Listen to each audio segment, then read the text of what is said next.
Nope. This is a test of the City of Palatka audio system.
Honey.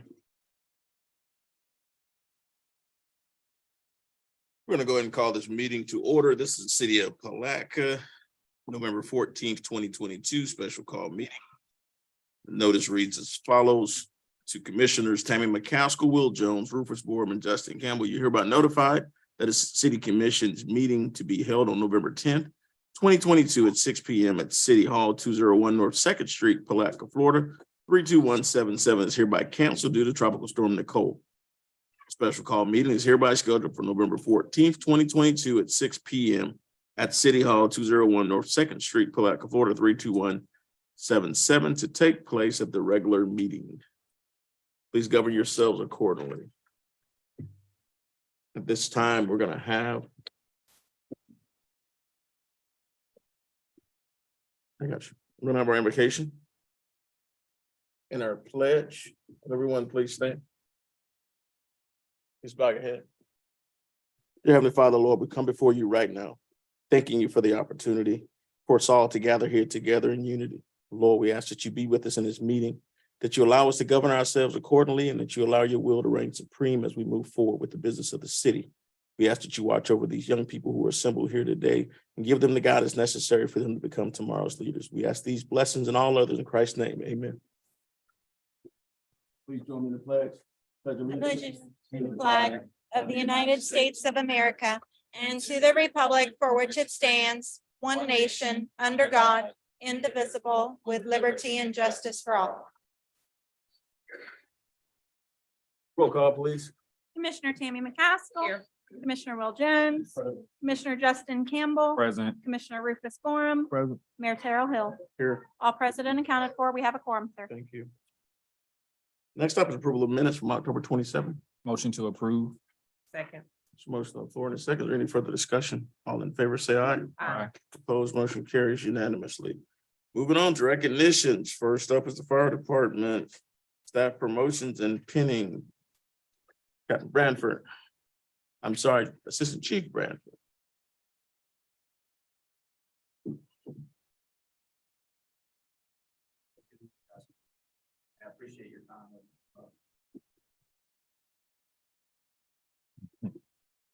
Thank you guys for letting us come up, recognize some of our employees. The fire service has a long-standing tradition of badge pinning for firefighters who join the department and who are promoted to a higher rank.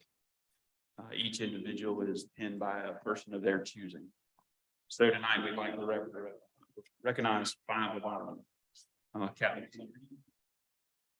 Lieutenant David Zimmer, Engineer Jared Bradley, Engineer Marcus Wilson, and Engineer Matthew House, who unfortunately is not able to be with us tonight. Each one of these guys has worked hard, they've studied diligently and tested well. We believe each one of these guys possess qualities that will make the fire department better. And we look forward to seeing them succeed in their new role.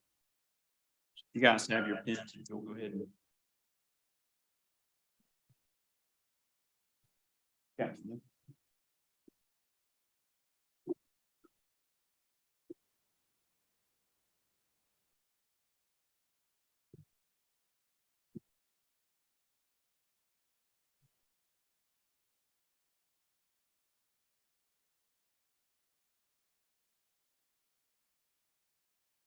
You gonna get pictures of this, Summer?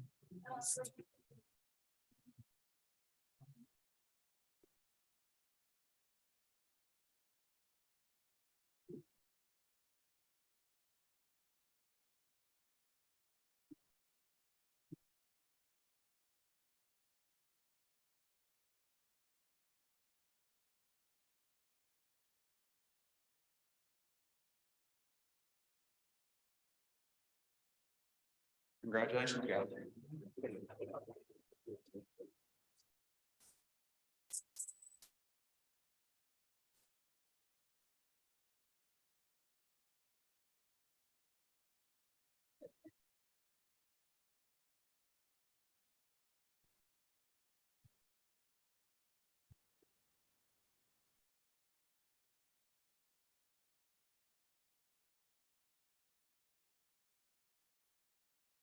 So again, congratulations, guys. Job well done. Also, we want to make sure we continually say thank you to our firefighters for the work that they do and for the sacrifices that they make. Oftentimes, our first responders don't get enough thank you. And so let's give a round of applause to all our first responders here.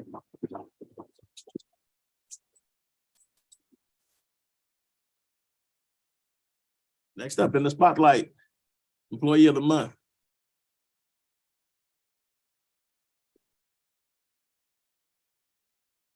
Thank you, Mr. Mayor, Commissioner.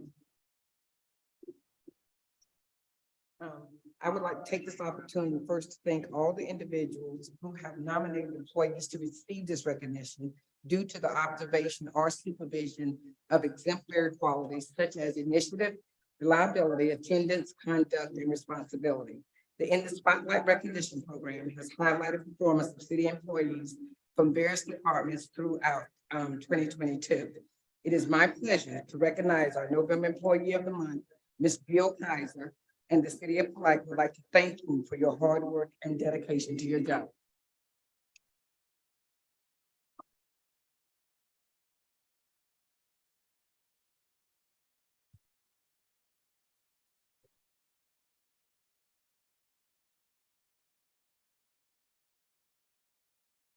Good evening. I just wanted to say a couple words. I did nominate Jill. Lauren Shank, 9625 Amos Avenue. Jill is an amazing employee, and I have to say she is one of the most knowledgeable here at the city. She truly is the backbone of this organization because let's face it, money makes the world go round and everything runs through finance. Whether she's training new employees or giving sound advice on best practices, I've always been able to rely on Jill since day one. Thank you for all that you do, Jill, and thank you from the city and the citizens. It doesn't go unnoticed.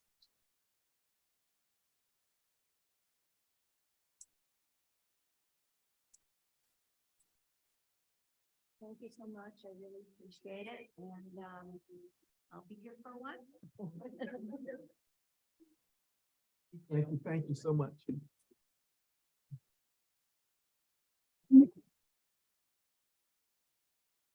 Mr. Mayor, can we have a picture of the Employee of the Month? She'll take it. She said she didn't want anybody to see her picture.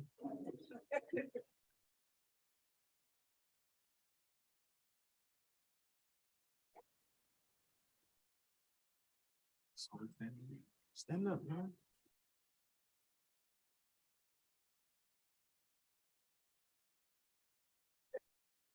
Give them another round of applause.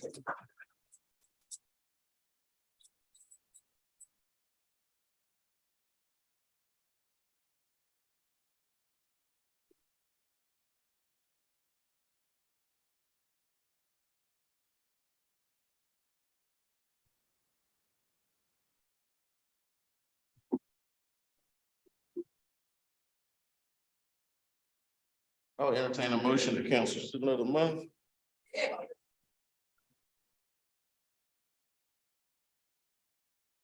Next up is our favorite time, student of the month. It's an opportunity for us to truly celebrate our young people. And so tonight, before we do that, there are two special groups that we need to say thank you to as well. I'd like to ask my educators to stand up for me at this time, all throughout the room. Give them a round of applause.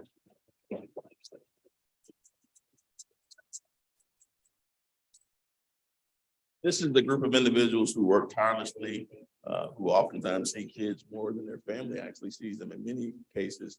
And they continually commit. They never get enough things, but they oftentimes sacrifice their own resources to make sure that our children have. And so we always want to thank our educators for the work and the sacrifices that they make. Next up is our parents and our extended family members who are here with the students tonight. Will you please stand to be recognized at this time?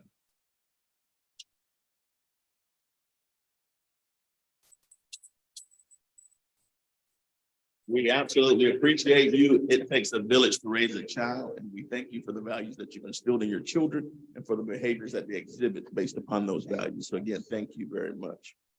Now we're going to ask that our students come forward when their names are called along with their school representative. so that we can have them assemble across the front of the room. We'll kind of make a horseshoe here, and kind of direct from there. I'm gonna ask Commissioner McCaskill to join me. So you know what's coming. So I'm gonna ask you to join me today and help me as we present everyone with their certificates. And so first up, from Browning Pierce Elementary School, Shirley Espinola Henriquez.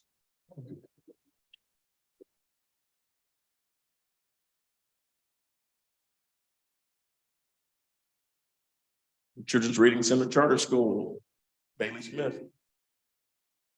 Haley Smith. Haley Smith.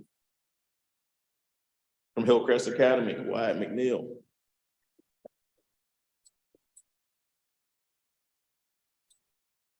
Congratulations. James Elon Elementary School, Jaquan Mack.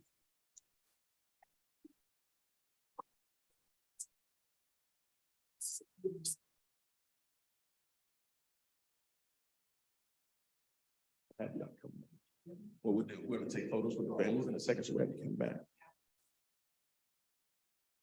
From Kelly Smith Elementary, Jason Wisham.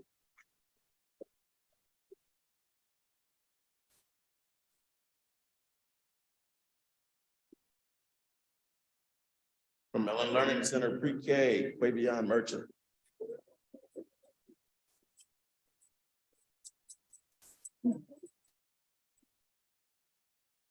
From Mellon Learning Center K through 12, Piper Thompson.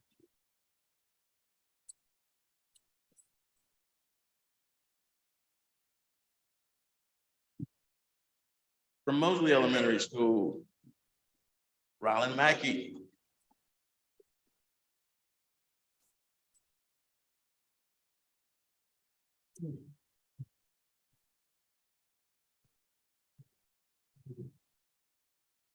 From Palatka Junior Senior High School, Stone Thompson.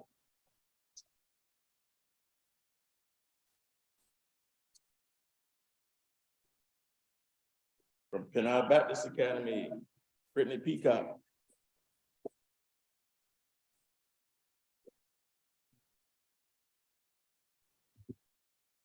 And from Putnam Academy of Arts and Sciences, Tiana Matsy Henderson.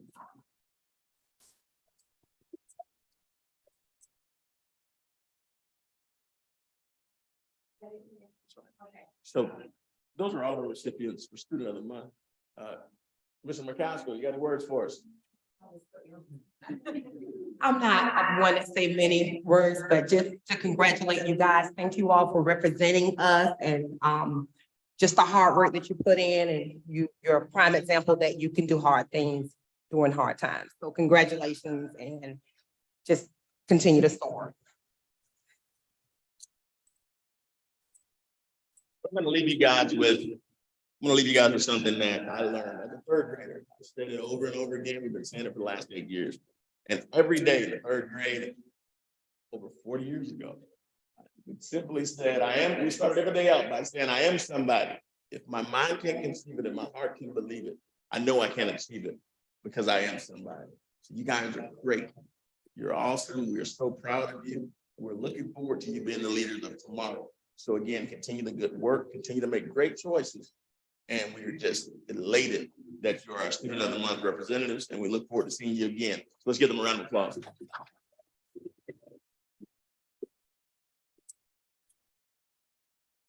So at this time, we're gonna just have the students remain up front. We're gonna create 2 rows, and then we'll have the newspaper take a photo. After we do that, we'll take a brief intermission so that everyone will get an opportunity to take pictures and commemorate this moment. And so at this time, we will stand in recess. We will go ahead and get ready for our picture for the newspaper.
Back to order.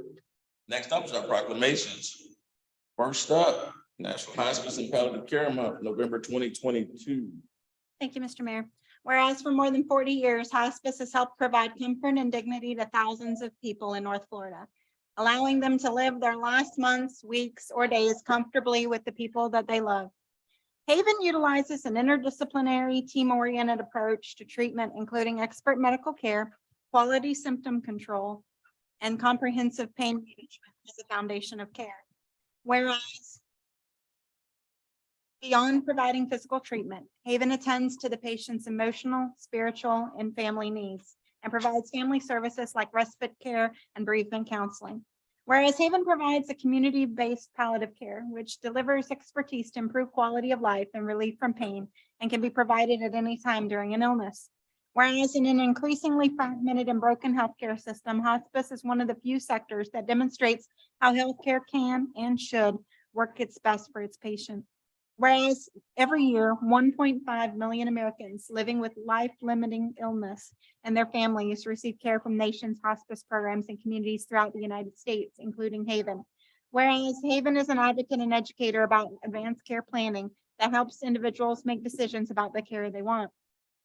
Whereas the Centers for Medicare and Medicaid have pledged to put patients first in all of its programs, including hospice, ensuring a coordinated and patient-led approach to care, protecting patient choice and access to individual services based on a patient's unique care needs and wishes.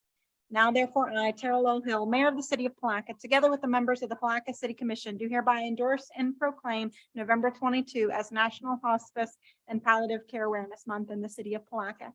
And we encourage our citizens to increase their understanding and awareness of care at the end of life, discuss their end of life wishes with their families, and observe this month with appropriate activities and programs.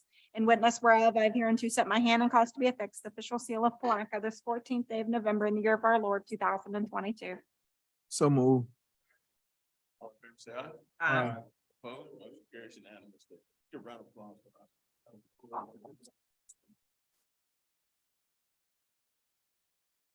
us. He's really trying the short jokes on me this afternoon. But thank you, Mayor, and thank you, Commissioners, for allowing us to come. You guys graciously allow us to come and accept this proclamation every year. On behalf of Haven and Mr. Shaw that was with me tonight, sits on our Community Advisory Board. We do appreciate you guys allowing us to come and do this. We appreciate your support. And always everything that you do for us within the community and allowing us to serve here alongside you. So thank you again for the proclamation, and we look forward to it again next November. Thank you.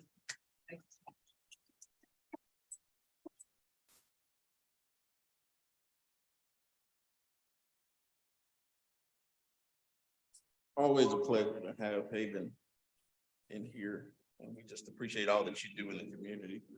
Next up, Veterans Day. Thank you, Mr. Mayor.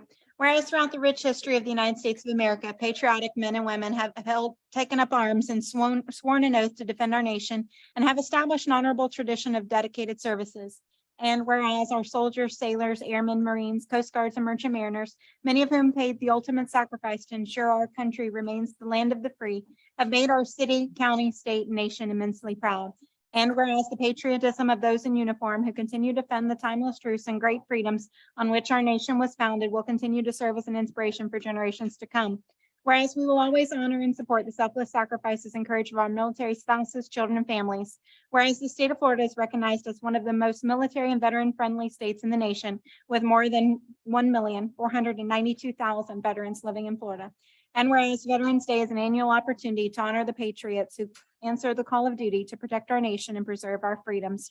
Now therefore, I, Terrell L. Hill, Mayor of the City of Palatka, together with the members of the Palatka City Commission, do hereby endorse and proclaim this past Thursday, November 11, 2022, as Veterans Day in the City of Palatka, and encourage our citizens to recognize the fortitude and sacrifice of our veterans. In witness whereof, I hereunto set my hand and cause to be affixed the official seal of the City of Palatka this 14th day of November in the year of our Lord 2022.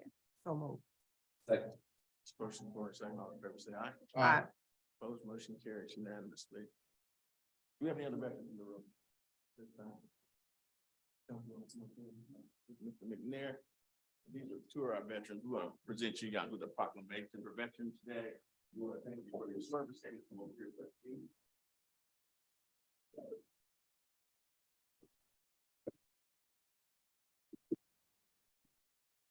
The city recognizes the military service of our staff. Director Ewell McNair, U.S. Navy. Mr. Robert White, U.S. Army. Mr. David Green, U.S. Navy. Director Eddie Cutright, U.S. Army. Firefighter Jared Bradley, U.S. Marines. Firefighter Matthew House, U.S. Marines. Lieutenant Kenny Sugman, U.S. Navy. Miss Marcia Gano, U.S. Army. Mrs. Virginia Jones, U.S. Army. Officer Justin Hale, U.S. Army. Officer David Liza, U.S. Navy. Mr. Bobby Conyers, U.S. Marines. Officer Doug Threadford, U.S. Army, active duty. Lieutenant Demetrius Johnson, U.S. Navy. Mr. Ray Herniak, Mr. William Neely, Mr. Carlton Evans, Mr. Chris Lewis, Mr. Brian McCann, U.S. Army, and Mr. David Harlan, U.S. Navy.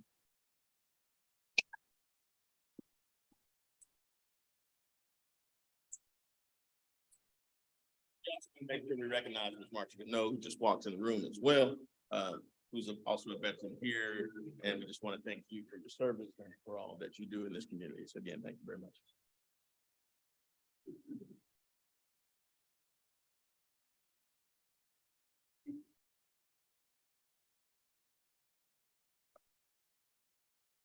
Next proclamation is for the holiday season.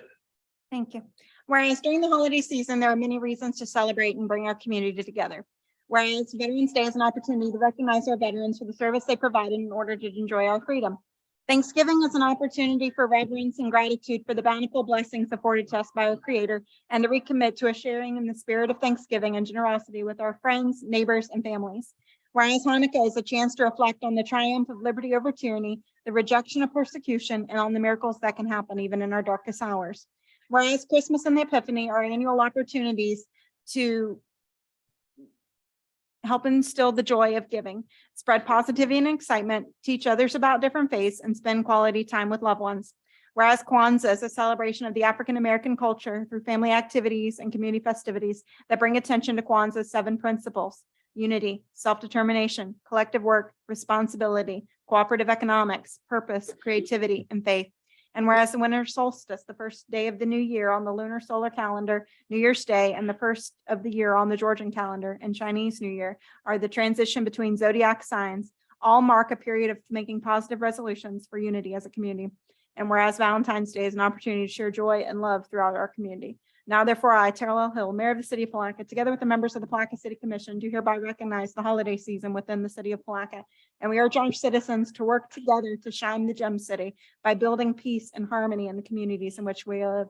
I have here and now therefore, I, Terrell L. Hill, Mayor of the City of Palatka, together with the members of the Palatka City Commission, do urge our citizens to work together.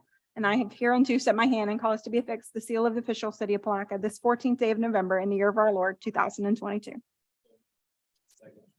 Favor say aye. Aye. Opposed, motion carries unanimously. And I have with me today, Ms. Lakeisha Session, who with PHA as well as Creative Cousins, she's going to set the proclamation on behalf of the citizens.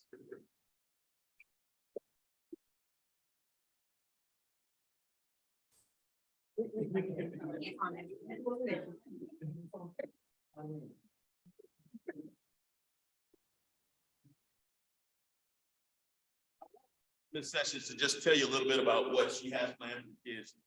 If you are familiar with Creative Cousins, they do many events within this community as a whole. Oftentimes without many people knowing exactly who they are, but they do it from the bottom of their hearts, and they have a special event for Christmas coming up. So, December 16th, our plan is to have a Christmas toy giveaway. We'll have, games, music, arts and crafts, and, the kids get to pick a toy. At the Price Martin Center, if the city commissioners agree. The park, I'm saying. Thank you so much.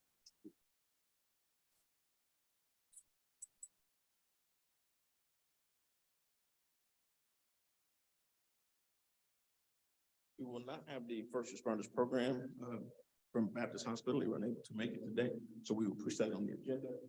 And now we'll explore the public comment.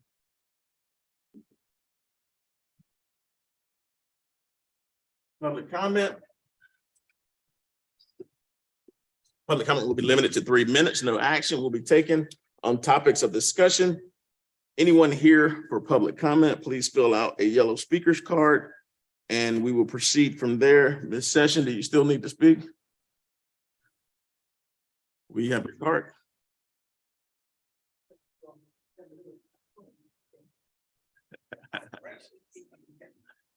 Just give your name and address for the record. You have 3 minutes. Session, 2300 Marshall Street, apartment 2116, Palatka, Florida.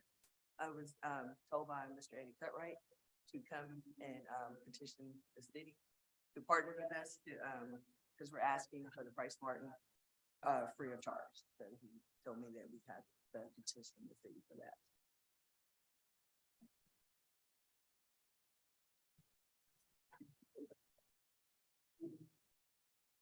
So it's a citywide event that's going to be used for the kids. It is my position that it's a perfect opportunity for us to continually move forward with what we have in place. It's not on the agenda, but it's something that can be done administratively if there is no objection from the commission. Yes.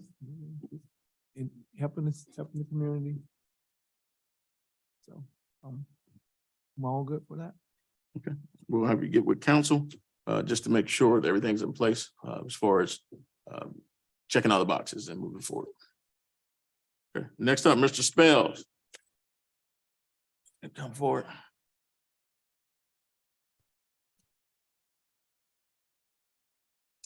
My name is Jacob Spell. I live at 5019 Creole Avenue, adjacent to St. John River. I learned at an early age, my mother, father taught me never to disrespect anyone, regardless of what position you hold, what church you go to, what vehicle you drive, or what position you hold. Because we all part of our environment. And if you disrespect anyone, not two, but one person in the midst of others,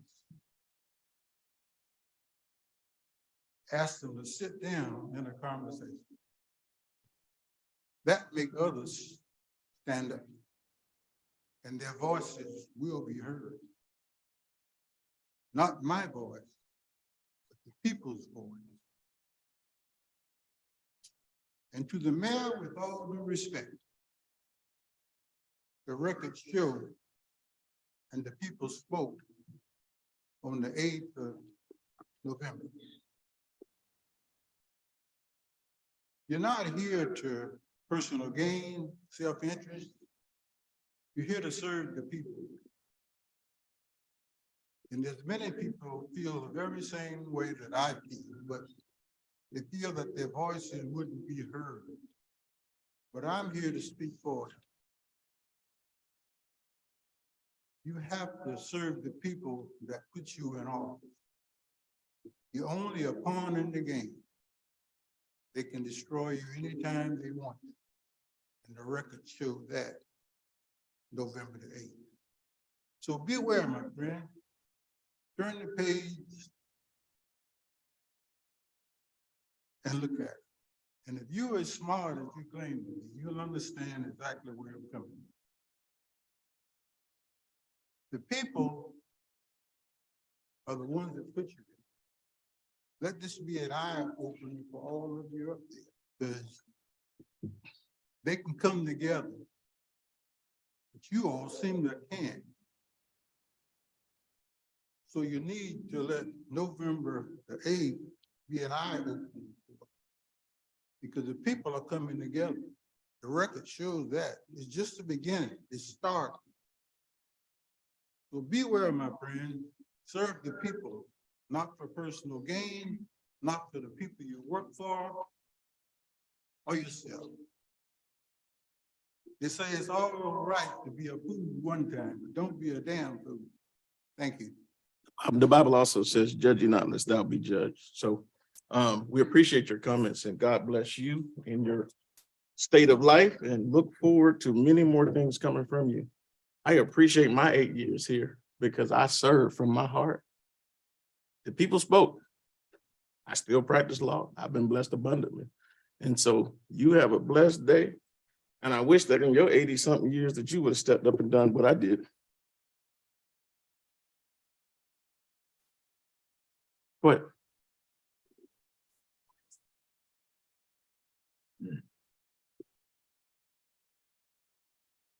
Illegal Kitchens, 1027 South 12th Street, Palatka, Florida. Mayor and Commissioners, and I'd like to thank you for allowing me to speak every time I come up to this podium, whether you agreed with me or not. I have disagreed with the 3-minute limit before the board meetings and the commission. You all know that. However, that comes basically from the state of Florida, although you can allow people to speak longer. Apparently, some of the public doesn't understand that you are limited to 3 minutes. And I don't think I very rarely ever overextended that 3 minutes, and then I've tried to make it real short, but I just want to say that I do understand, and apparently some folks don't. We are limited to 3 minutes, which I think limits our constitutional First Amendment right of freedom of speech, but that's not your doing. It comes out of the legislature, and people have a problem, they need to get the legislature. And Mr. Mayor, I'd like to thank you for your service for the past 8 years. We've agreed on some stuff, we've disagreed on some stuff, but all in all, we've remained friends and we've remained civil, and I'd like to thank you for your service. Appreciate you.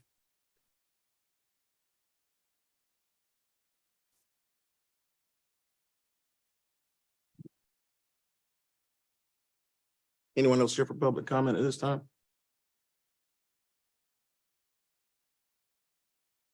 Seeing no one, we'll close public comment.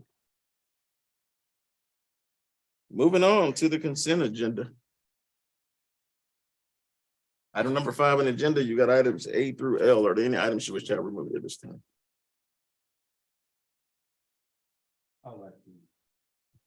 Yeah, I would like to pull item E and item I for clarity. If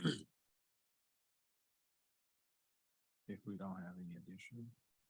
Do we have? Any items besides E and I? I make a motion that we accept the consent agenda excluding items E and I for consideration.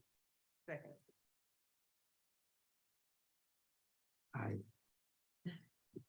There's a motion for a second. All in favor, say aye. Aye. Opposed, motion carries unanimously. Moving on to 5E. Adopt resolution 2022 R197. amending the general fund budget to carry forward unspent balances for Fellas contract, employee wellness program, and the Mulholland repairs. Thank you, Mr. Mayor. Resolution 2022 R197, a resolution of the City Commission of the City of Palatka, Florida, amending the 2022-2023 fiscal year general fund budget to carry forward Raftellus impact fee contract balance, employee wellness program balance, and project balance for repairs of the Bronson Mulholland House and providing for Scrivener's errors. Second. This is motion on the floor in a second. What's the discussion on this item? I just have a question to clarify, carry forward, unspent monies. I was told that, like, the commission is awarded $5,000 to, for commissioners, projects that they may want to do during the year. And, I didn't spend mine. I don't know about other commissioners. And, I was told it doesn't carry forward. So is there any kind of way, I didn't spend it for the year, I would like to, is this the same type of carry forward that will be requested if I wanted to carry my 5,000 that I didn't spend? Would it be along the same lines there? I think we've already voted on that too, in terms of the money that was already in the budget for the previous year. So that, I think that goes out that if, Secretary Ms. Shank can explain it a little bit better, I think. I mean, that's what my question was actually here for, but Yeah.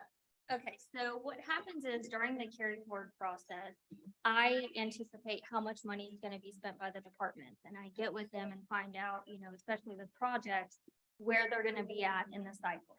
So if you recall last summer, I kind of made it very clear that there were certain things that would not carry forward, including the commission's one time. And the reason for that is because you actually wanted to do it again this fiscal year. So you have that money replenished again to do those same community events.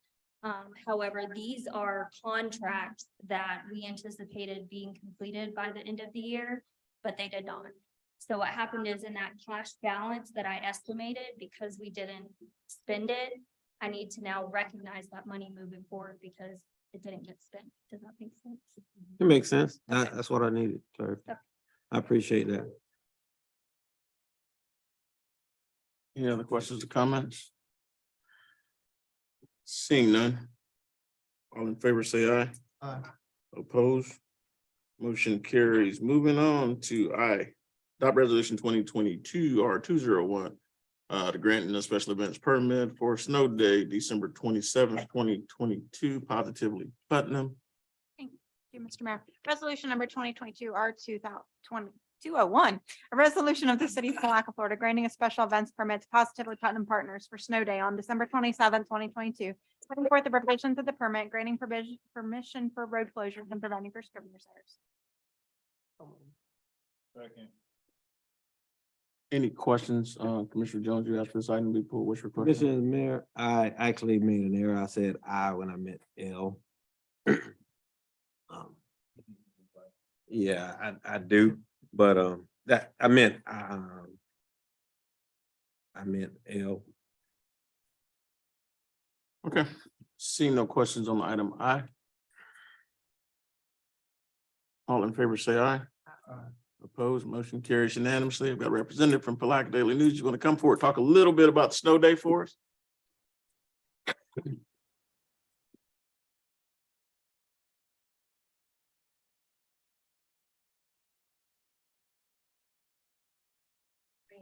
Is a slide, it's two slides that are coming in, they're put together. Then we're gonna have two different places for snow, one for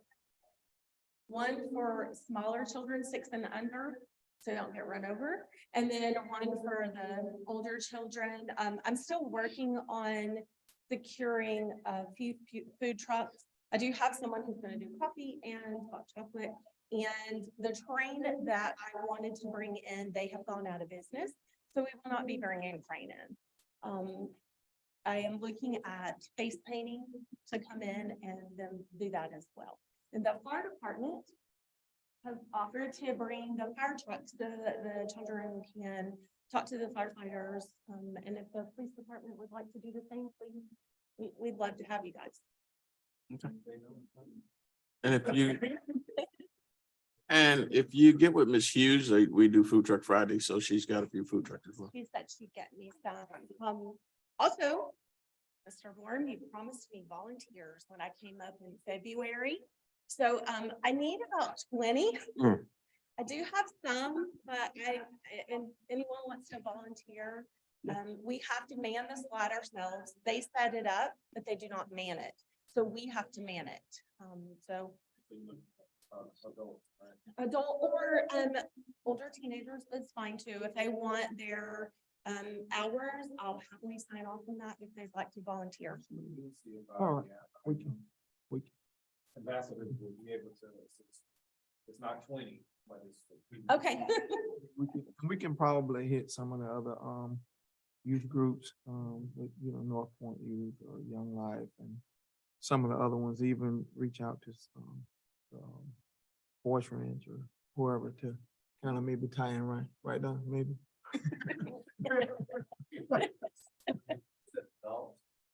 Well, older teens, because they're gonna be making sure that they clear the slide before the next one comes down, and those kind of things, so we have to plan for that accordingly. And whatever date, I'll probably be, if I'm free, I'll be able to help. Okay, it's a Tuesday, 3 to 7, I think is what we were gonna do 4 to 8, I think we moved it to 3 to 7. Just, shoot Sunday the date or whatever, and, You'll be seeing it in the newspaper. I held off putting it out until we had this meeting tonight. Okay. But we'll start advertising it. And from what I've been told by the folks who are blowing snow, is we are the only city that is in North Florida that will be blowing snow. blowing smoke, blowing Snow. smoke. Snow. So we may get some people from outside of the community coming in as well. Thank you. Thank you very much. Let's give her a round of applause.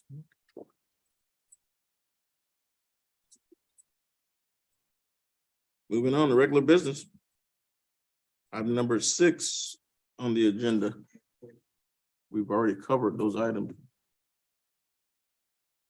Item number 6 on the agenda is adopt resolution 2022 R204 authorizing a contract extension with RQ Music LLC for the production of 2023 Blue Crab Festival. Mr. Manager. Mayor,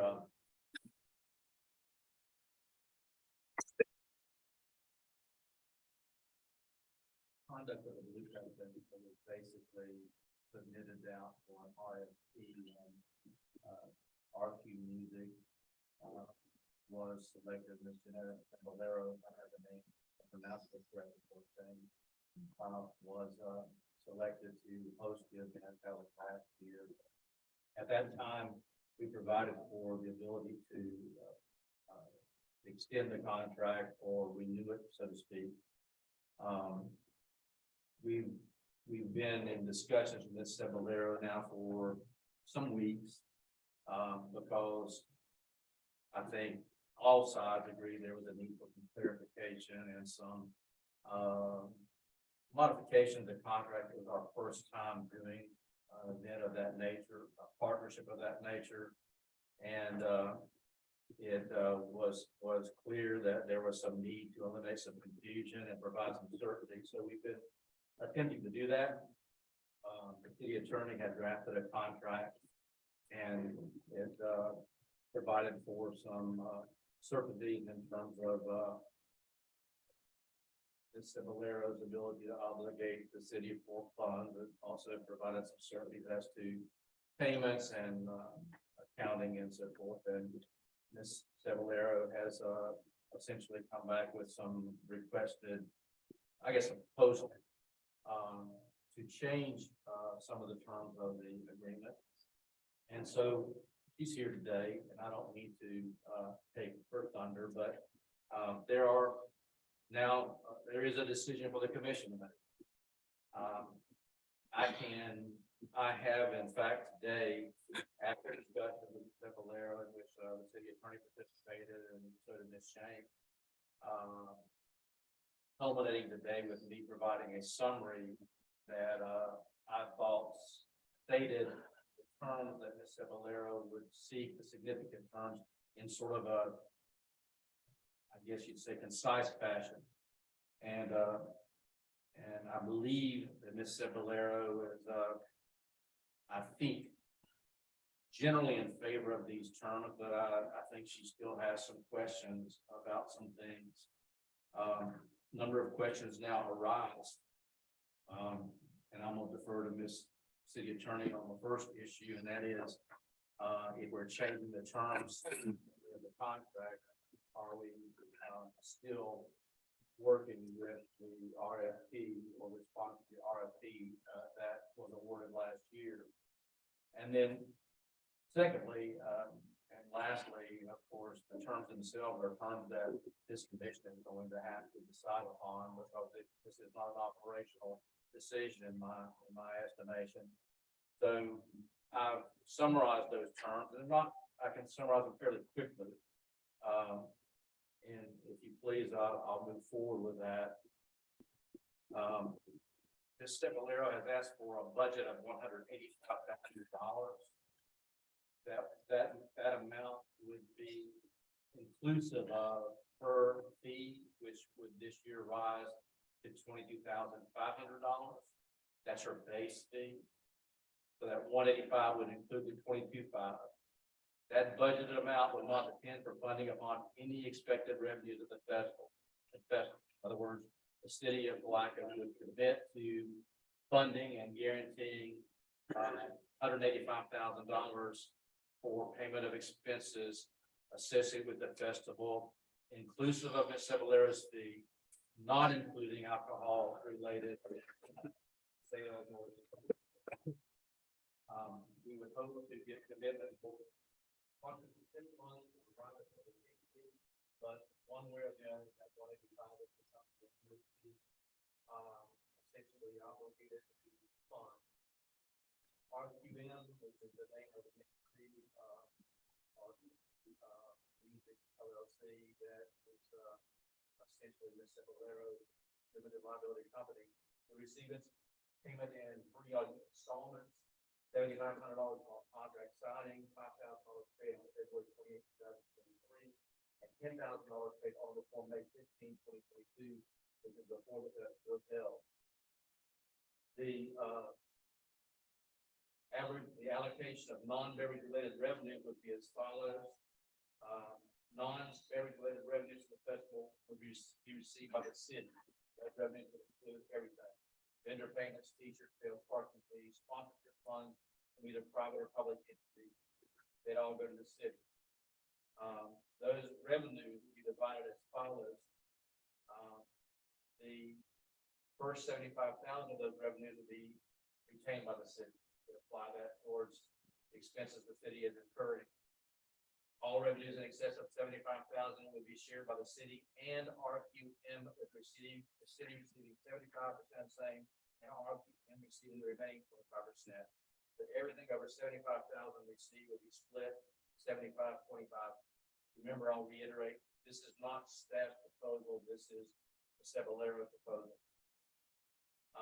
The alcoholic beverages and related expenses and profits, those would be, and that would be alcohol, bartenders, cups, ice, etc., would be purchased by a nonprofit corporation with which Ms. Cebollero is affiliated. Those expenses would not be included in the 185. They would be borne by the nonprofit. All revenues generated by the alcohol beverage sales would be received by the nonprofit, not by the city. They need to provide further reimbursement of expenses incurred and directly connected to the alcohol beverage sales and effort. Any profit that is generated at the payment of expenses will be divided with the first 10,000 going to the nonprofit, and our RPM with other suggestions regarding the remaining profits. This is recommended by staff, depending upon whether the city chooses to move forward with other terms or modify those terms. But regardless of what terms we end up with financially, if we end up with them financially, staff is recommending some different controls for this year. We're recommending that 2 separate bank accounts be utilized in preparing for and conducting the event. The first account will be established and all budgeted funds be deposited into that account. 185 is proposed. That's the proposal.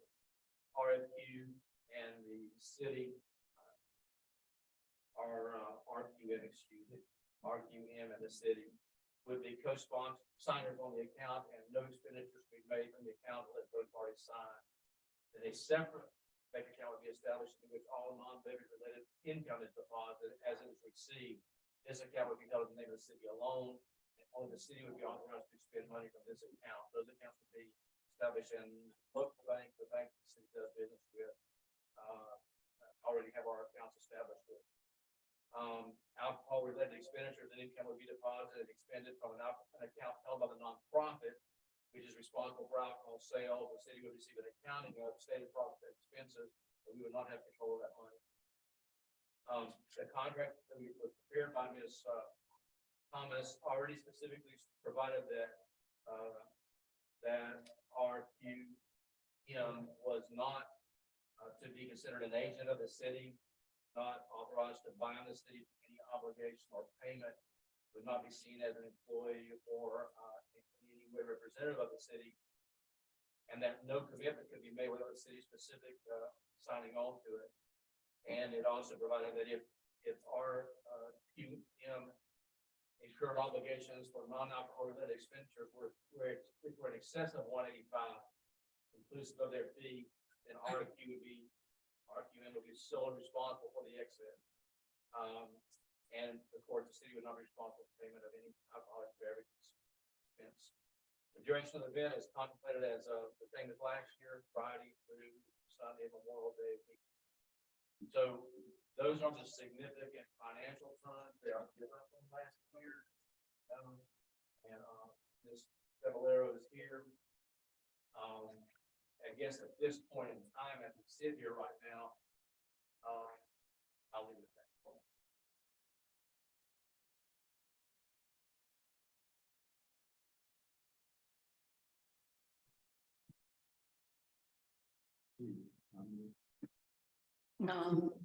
I did email Mr. Holmes today, this afternoon, with some additional questions.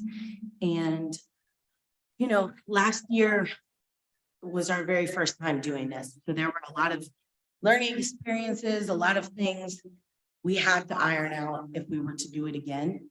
I'm fully committed to delivering a great event again.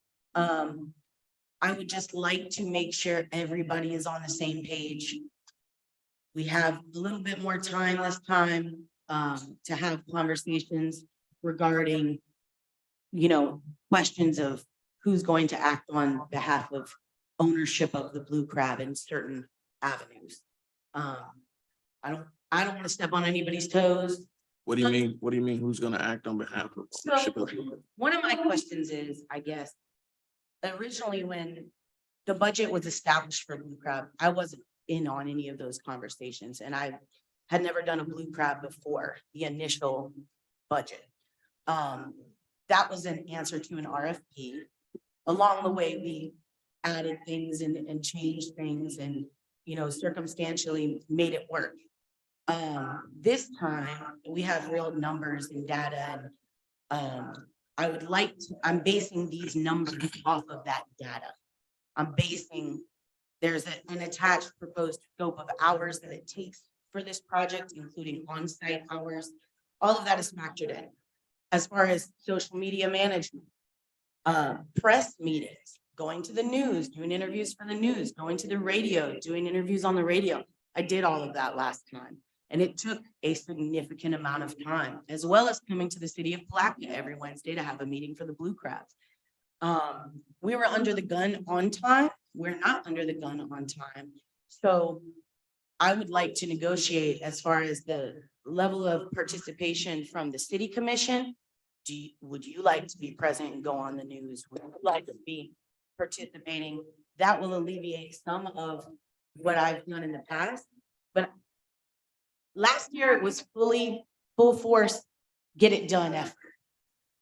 This year, the social media management, the marketing, the appearances, I have more time to allocate that and designate it. I can do it, but it costs time, and I have other businesses. And last year, the city of Palatka became my primary priority for April, really March, April, and May.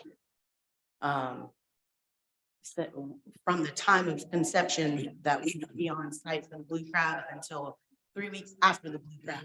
I was in Palatka. And I'm willing to do that. And I think, you know, we ironed out a lot after action as far as what the process is. If we wanted to, you know, one of the things last year, we elevated the security substantially. That elevated spending money substantially. There were 2 mass shootings that week. That was something that came up 8 days before Blue Crab. There will always be risk associated with live events. I work in live events. I do them all year round. I did one this past weekend. Weather can take you out of the game. Current affairs can take you out of the game. I don't want to set you up for failure, and I don't want to be set up for failure. And I think the best way to say that is I'm looking at this as a partnership with the city where I'm willing to communicate transparently and share all of these things and come to you with issues transparently. But I don't want to become holding the bag on 100% of the risk if the city doesn't support it. You know what I mean? If you're not aware that it's gonna rain and that is gonna take your revenue out. That's not a failure on behalf of my company. That could happen.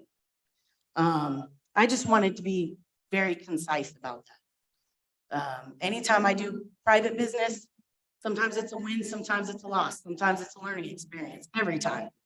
Palatka was definitely a learning experience. I feel way more confident in the amount of time we have, the contacts I have, the people I know now within Palatka that do certain things that I didn't know. So I had to hire out and use different people for it. So that's pretty much where I'm at with it. I appreciate your support this far. Last year for me, you know, there were things I would have done differently, but you know, hopefully I have that opportunity to move forward. So. Any You questions? asking us to commit to $185,000. Am I right? Yes, ma'am. Rains or mass shooting happens, we're left holding the bag if it can't happen. Right? So you're asking us to commit to 185,000 upfront. That's the event budget. Any other questions? Well, I mean, I just got a comment.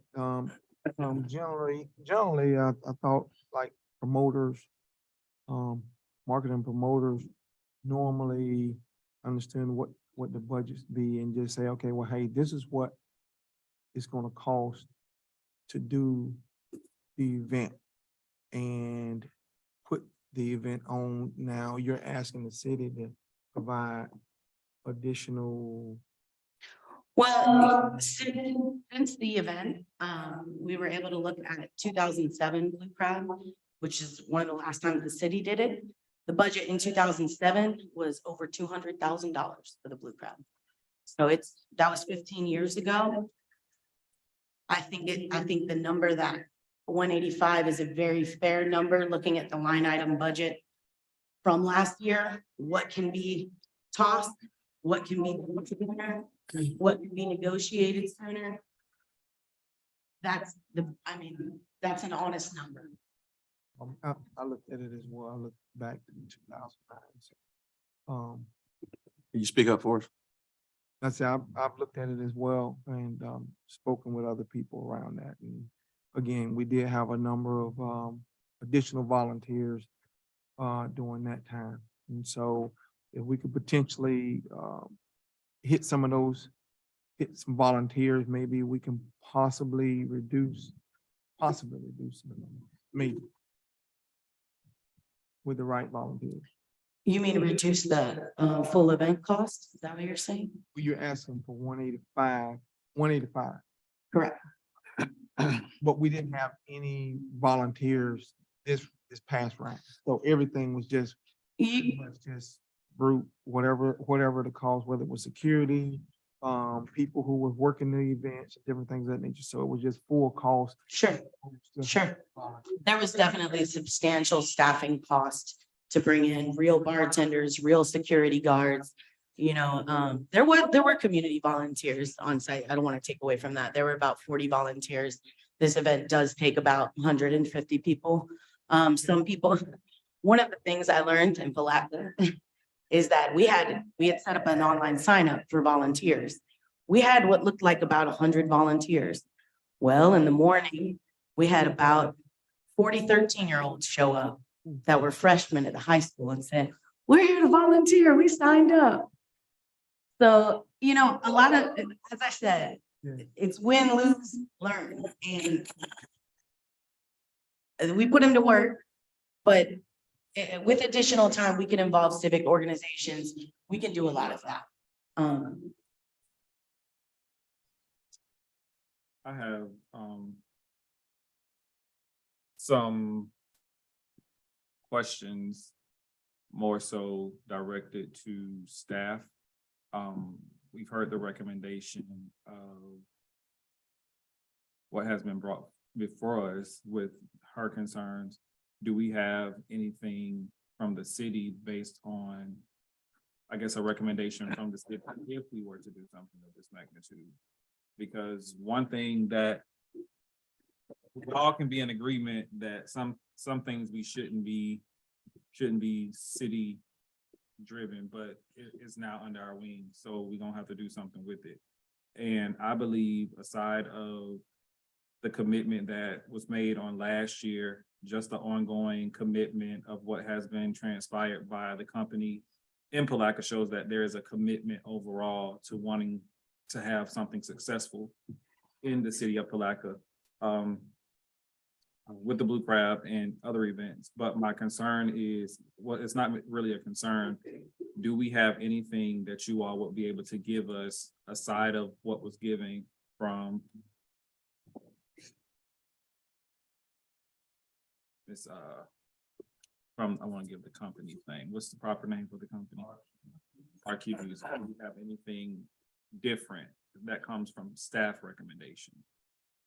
Commissioner, our concern as staff was, from a business financial perspective, trying to build some certainty into the process. I thought that Ms. Cibolero, as far as the event, I thought the event was received famously by so many people. It was one of those events, in my opinion, that generated an awful lot of good feelings. As she indicated, as staff indicates, it was our first time going forward with that kind of event. We established a budget. Commission established a budget, 145.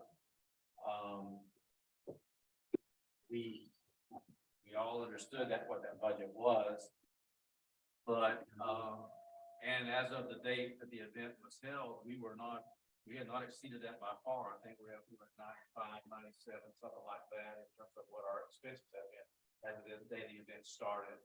95 or something like that. We were under budget by a significant amount.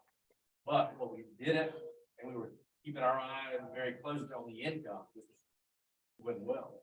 What we didn't know at the city, and I'm not blaming anyone, it was one of those things that we sought to eliminate. Uncertainty we sought to eliminate with this go round was that there were a lot of commitments out there for payment that they weren't factored into the numbers. So we got all through, our income was huge, about $300,000, but so were our expenses, about $298,000 or something in that range, 299. So we didn't make any money, and I'm not saying we're there to make money. I understand that city government sometimes provides a service and the income, and if you break even, you've done well. But the point this time was, from my perspective, and I think city attorney's perspective, finance director's perspective, was we need some certainty so that we aren't guessing about what's going to be, what the bottom line is, and then the commission can either approve that or not. So from our standpoint, we try to draft it simply to say, this is the number, 185, including your salary, whatever this will buy us, then this is what the festival becomes. But 185 is all we're paying. It's like, buying a house. You know, this is the maximum we're gonna pay. And if I'm hearing Ms. Cebollero right, you know, she's looking for some flexibility in case there's a need for extra this or extra that. But from the city's perspective, that's a bit like writing a blank check. And I know that the commission isn't comfortable with that. It isn't anything a reflection on Ms. Cebollero, how great a job her company did, or how great the festival was. I haven't heard one negative comment about the festival, but there's a financial obligation and responsibility that we have. We don't know how much sponsorship dollars we'll get. We were sitting here with commitments in our pocket for $100,000 from private sponsor. That'd be fantastic. But I do want us to take in consideration the time frame of which we had and the pressure of anyone. And what you just said, you said it's not to blame anyone. Our people, the city staff should have been more involved in that process. So there is, I mean, blame can be pointed, but, and it's not with one specific person. We entrusted someone to plan a festival, big return festival, where we know for years prior, it brought thousands of people into our city. So that was some things that we should take in consideration. I don't think we should pop this company on their hand because of some uncertainties that the city as a whole, we should have had a better gain on or better knowledge of. So no. I'm just speaking candidly and I'm just speaking openly. And again, even with the rise in the cost, it's a 6-month time frame versus a 60-day time frame. There's a whole lot that could be ironed out if everyone is at the table from the time if we say yay or if we say nay. So I'm hearing things, but I just think that from what we've gotten, I still don't think that overall the city has done a real due diligence as far as what she brought and then bringing us something that you think could work. This could work if you're willing to commit to $185,000, but here's the deal. She indicated it, she put the, in my opinion, it all on the table when she said the risk of a failure because of weather events, whatever, is the ticket. And I understand that that's one of those risks that you have to decide whether you're going to take. But from my perspective, as city manager for at least the next few months, I have to work with a certainty of a number, and that number can't float. I mean, it has to be, if we're going to say our budget's 185, that's got to be the number, 185. And that's why this contract states that if there's overages, it's going to be her responsibility to pay unless the city is specifically approved. So this is it gets into a really complicated picture. If you assume that we're going to have the same festival we had last year, then you're going to be in good shape. Well, it kind of goes back to what Commissioner Borum said, when it goes back to the side of the promoter and they know this is what it is that they're dealing with. And going back to what you said, if the city approves overages, if the contract says that, there's no need for us to approve overages. Why? Because we said if it was to be approved at this amount, that it would be that amount and nothing more. You get what I'm saying? I'm not sure that I do, but our whole intent was, and the 185 number came from Ms. Cebollero, but our whole intent was to put a number in place that we could reasonably expect to cover a festival. And then that's the number we'll work with. I mean, whatever security we can buy for, there has to be a budget. I don't know any business. I understand. No, I'm understanding that. And if there's a budget number that has to increase, then there should be a specific request of an increase in that line, and then the commission or staff or to consider that. But last year we were lucky in that, fortunate, good, whatever you want to call it, in that our revenue was so high.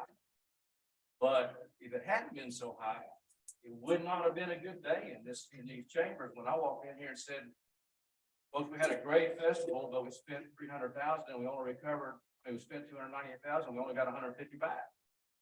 You wouldn't be happy with it. So if you want to, I mean, anything you want, as far as staff bringing you something back, we brought you something that we think is our due diligence, and that is to establish an amount and ask that the event be conducted on that amount. Now, that excluded alcohol sales, as I indicated. You heard me say that alcohol sales would be totally separate, so would the revenue.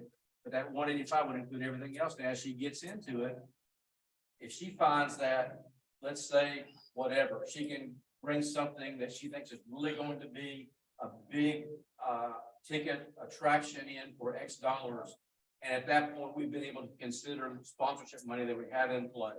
And or we decided to charge money for a tent at the riverfront where people could choose to pay to go and listen to music.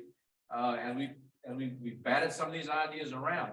And to your point, remember, we had meetings every Wednesday leading up to this event last year. They were attended by different commissioners on occasion, staff. We tried hard to understand and anticipate it. The first time we'd ever done it, we had Right. days to do it. We learned some things. But from my perspective, there just has to be, I'm speaking, I say from the city's perspective, at least in my opinion, I think the city, I won't speak for, but we've got to have some certainty that allows us to make sure that we understand what money's being spent. And if the city wants to then take that risk, so be it. I mean, fantastic. But it's for y'all to decide, I don't think. That's why I'm saying right now you can decide now or next meeting, whatever, on whether you're willing to take the risk of 185. If as we go along in it, you decide that there's a, you know, if you think it's wise to extend that and take a little bit more risk, fine. But I want it to be, it's my hope that it's done knowingly with all the information in front of you, and then if there's no surprise. That's all we're trying to do is eliminate surprise. Not saying anything negative about the event. I think the event was fantastic. In our after action meetings, the Seminaro, and we have all agreed there were some things we could have eliminated. And there were things as well, Memorial Day weekend, fuel cost triple what it costs right now. So there were things that fluctuate, fuel surcharges for bringing in a stage. You get a bill at the end for the gas that's used for the generators to run the stage. There's things that are variables, but as fuel, if you had done that festival this past weekend, that fuel surcharge would have been about 37%. I've looked at line by line where every single place. Shirts, the quote we received on the shirts was not the final bill we received on the shirt. The porta potties, originally I put in for so many porta potties. They called me and said, Blue Crab has always had this many porta potties. So we went with that many porta potties. There are things, having done the festival now, that gaming it out can be done under the advisement of the commission. And there wasn't a system in place or a change order for any of these changes. They were just done for the sake of expediency. That's really, this time around, the advantage is time and having done it in the data.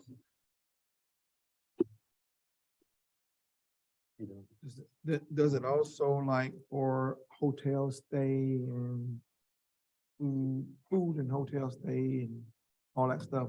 For the artists, Yeah.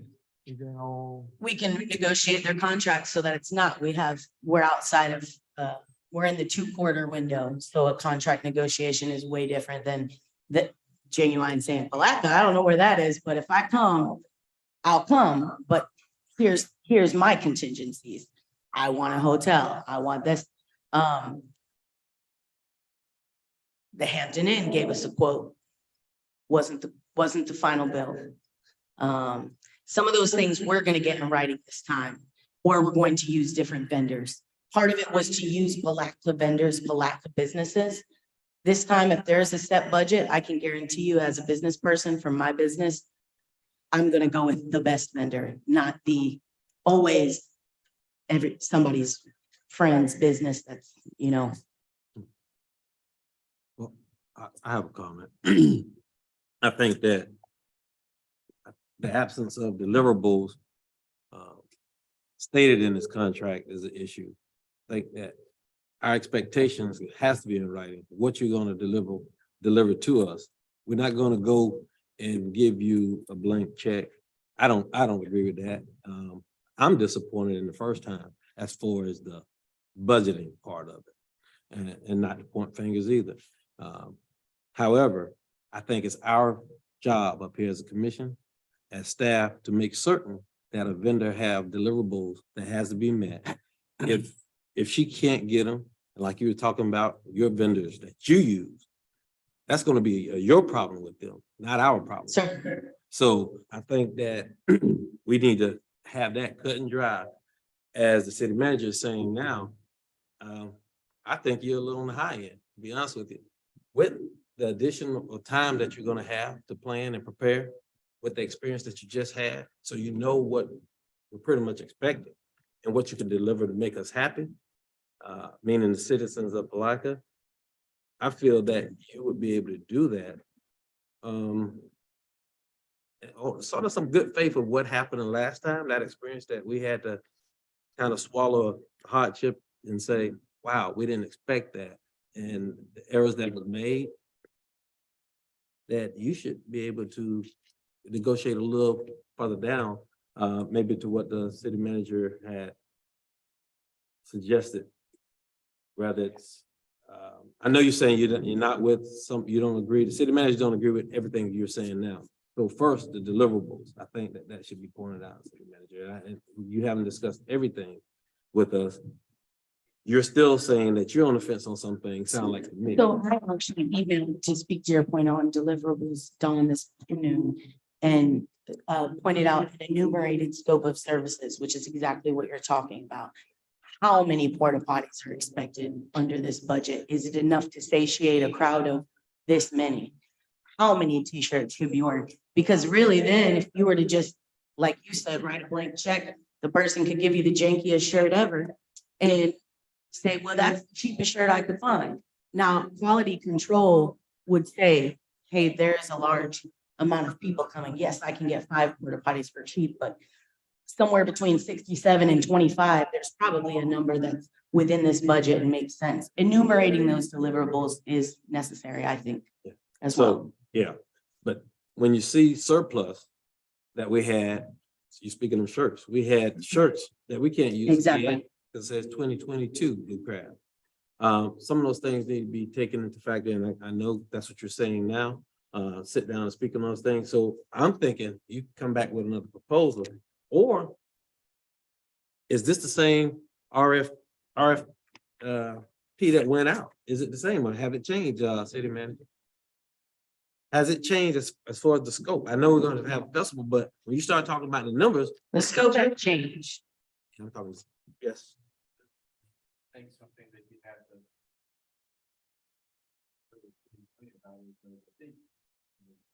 The response to the RFP was 15,000. Right. And I don't remember if there was a share of profits in that. But that is one issue that I think we need to talk about, and I'm not, look, I've never negotiated a contract for an event promoter of something like a bluegrass festival, so I don't know that I have the expertise to say what is or isn't the norm, but you know, from my perspective, the city of Palatka has taken the risk on the first 185. Now, in a way, I don't begrudge anybody for negotiating compensation that they feel is fair, what makes America work. But under the plan that Ms. Semilero has advocated, her percentage of the take would start after we recoup 75. So she gets 22.5, and then after we recoup, after we get our first 75 of revenue, that revenue could be sponsorship money, it could be t-shirt sales, it could be vendor sales, whatever. We get $75,000. We're still $110,000 short of what we committed to pay. And at that point, she gets 25% of every dollar that we bring in after that. So again, what I'm doing is the way my mind works. I'm analyzing. I'm not necessarily advocating, but let's say that you've got back 175. You commit 185. Your revenues are 175. You get the first 75 and that's yours. The next 100, you get 75 of. So now you recoup 50. Miss Olivero gets 47.5 because she gets her 22.5 plus 25, that's 47.5. Yeah. And so you're 35 in the hole from your 185 is what I'm simply saying. Now, that's not just a simple example, but my point is, if we're bearing all the risk of the 185, I guess my druthers would have her percentage kick in at a higher number than 75,000. That's me. And she may have experience where nobody does that or everybody thinks that you go a higher number. But from the city of Palaka's perspective, you know, I always have to think we look at worst case scenarios, and we pick the Memorial Day weekend because we don't normally get a total rain out. And that's that time frame where you might in the hurricane season pull in session. But there's things that happen. And if they did, if you lost a full day's revenue, I mean, I don't know what that's going to be. Also, something else, and the mayor brought this up last year, a very good point, I thought. Again, this isn't a business owner opinion, but you know, I believe sold vendor slots were flat fees, not based on percentages. If I'm not mistaken, Mr. Mayor. Correct. And we had vendors make a lot of money off of the Bluegrass Festival, and I'm happy for them. But I guess my question is, if we provided the venue, the crowds, and everything else that enabled them to make a lot of money, could we not have gotten more than $100 or whatever it was we charged them? Those are questions. Again, I'm not an event promoter. I've not negotiated these contracts in the past, but just in normal business parlance, if you provide a venue and a crowd to somebody who makes $15,000 or $20,000 and they only pay you $100, that's a pretty good deal for this. Yeah, I do. Well, I thought it was higher. Just than say, that. I thought it was. It was, but I would, and I would, knowing what I know now about the sort of crowd that actually, people said there's a big crowd, but we didn't know until we saw it. It would be elevated. The fee would definitely be elevated. That would be that would make up or a revenue share, like what the mayor said, you know, the guy who was selling all the seafood, I guess historically, he's done revenue shares with promoters. Well, I don't know. Okay, that's just what I heard, but I'm just saying. The other thing is, as far as that 185 and Mr. Jones, to your point of, well, knowing what you know now and having more time, I do have more time, but that also means hourly, I'm gonna work on your project longer.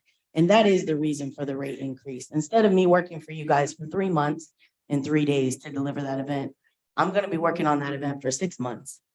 And I'm gonna be promoting that event for 6 months. And that's more of my time. I'm gonna come to Palatka 12 more times on a Wednesday and eat up my day.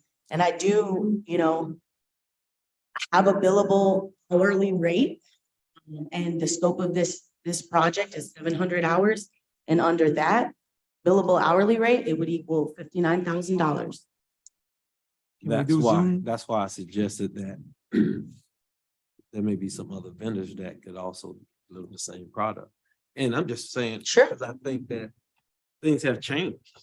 Sure, there might be. Have changed. The scope really haven't changed, but The scope, if you look at the line item from the event and you go down, if we were to sit and which we would, upon the commencement of this contract, go down that and say, we're eliminating this, we're eliminating this, we're eliminating this to make it fit 185.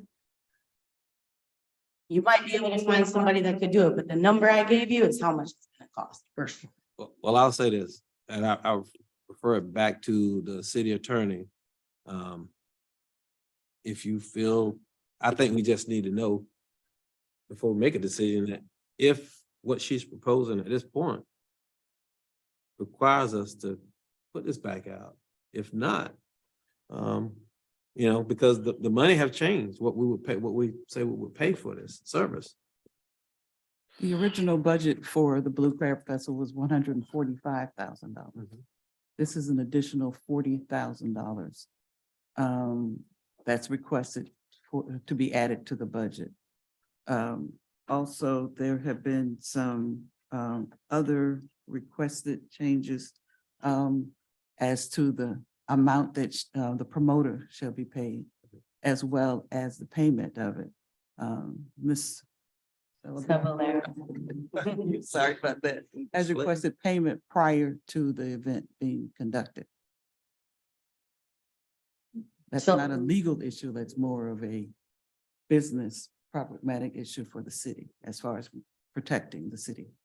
So last year, I wasn't paid until the conclusion of the event. Part of establishing the initial budget and making sure we stay within the initial budget and post-budget was that payment, that fee schedule. There will be deliverables all along the way, advertising deliverables, things that are being purchased all along the way and stored and held on to by me. That fee schedule is put in place intentionally, and with, in mind to cost and time. That's negotiable, fully negotiable, but that's a proposal.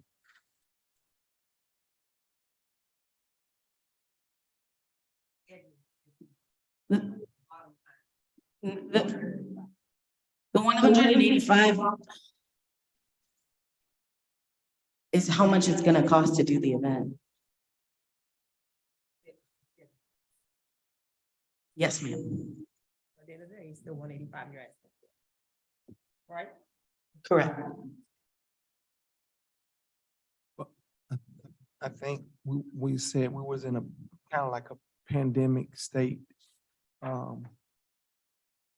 Well, crunch, we was in a crunch where things cost 300 or 400% more Absolutely. than it normally would cause. We increase security, among other things. So we're not in the that crunch at least at this point. Sure. And I don't think we're anticipating that. And so That's the problem, is the anticipation of that is the risk. it's almost like you're factoring that in. This is what I'm thinking. It's almost like it's being factored in, and if we put that number out there and say, okay, well, hey, the city is willing to put up this number, I find it hard for me to say, I know we increased security about a heck of a lot more than what was initially planned. Threefold. The same thing with all of the other things that costed us a lot more money. So I don't think those costs would be in this cycle. So they wouldn't, but the cost of that full festival was $298. So it was 145 to 298. 185 is coming up a little bit, but it's not 250.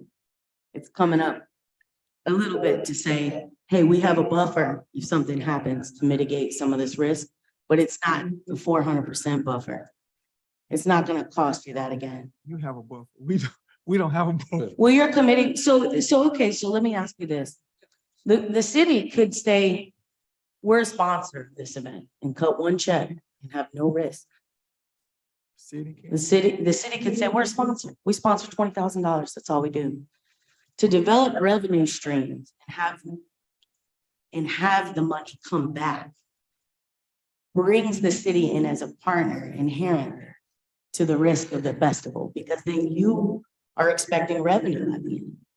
That's the bottom line. Either you are allocating the funds for, this is an event, it's gonna cost us this much to do, win, lose, or draw, that's how much it costs us.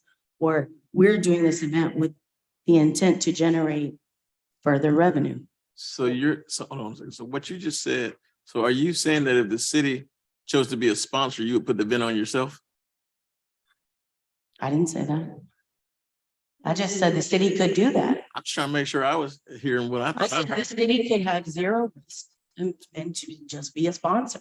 But the reason the city has a promoter is to develop revenue streams that drive and grow the festival. That's my understanding. Now, if that is not the goal, correct me. Here's what we have in Palatka. That Blue Crab Festival, it pulled a lot of people here for years. Sure. So those things a lot of those things was already in play in terms of pulling people here. That Sure. didn't happen last year. Now, we had quite a number of people who showed up additional, maybe from additional promotion, but I think the Blue Crab is a draw anyway, because people. Absolutely. I'm not negating the Blue Crab's draw. Your community supports the Blue Crab tenfold. Hold on a second. Let's take a 5-minute break.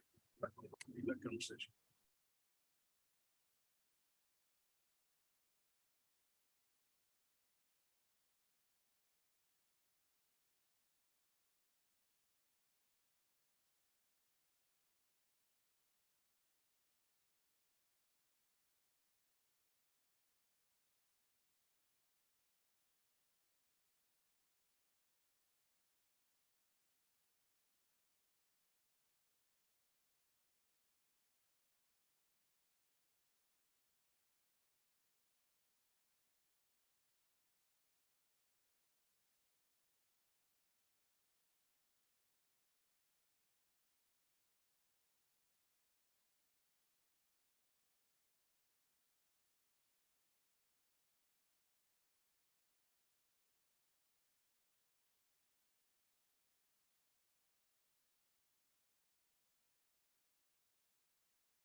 Commissioner Borum, we're gonna reconvene. You had a question for us?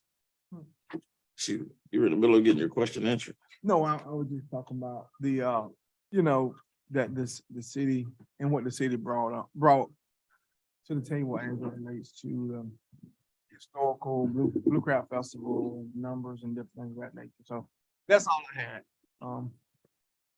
And I want to help make it work any way I possibly can. I just want to make sure that we're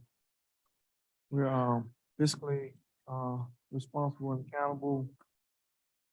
I think a little bit more transparency, which I think might be built in from what this contract is describing this round. So those are my concerns. Any additional comments? Questions, concerns? I have one other comment or question. Could it be added with the Earl asking for additional money, whether we're gonna do it or not, but maybe it's additional things or tasks like securing vendors, like I get that. corporate vendors for this. Maybe that may be one of her tasks that she could do to actually justify any more higher payment than we already agreed. There's none of that in the contract as far as her securing vendors. And I said corporate. Pardon me? Sponsors. The sponsors. Sponsors. Well, vendors probably want to help sponsors. Something like when she said about the alcohol sales, maybe Budweiser want to help sponsor, or Pepsi or whoever.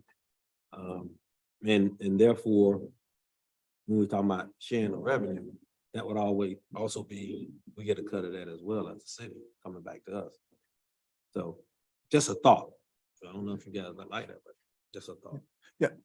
Commissioner, I think we got a number of companies throughout the town. I don't think GP, Seminole, all of these other companies around town as well as throughout the county. I think that'll be a good place to start, working with the chamber, kind of help along with them. They're promoting it anyway, so but we just want to see what we can do to kind of help make our cause. So I agree. I agree with that from that regard. Any additional comments? That's all Mr. Mayor, just want to bring to everyone's attention that this was an RFP that was established. What you're Correct. doing is outside of what was advertised, what was awarded was $145,000 as the budget.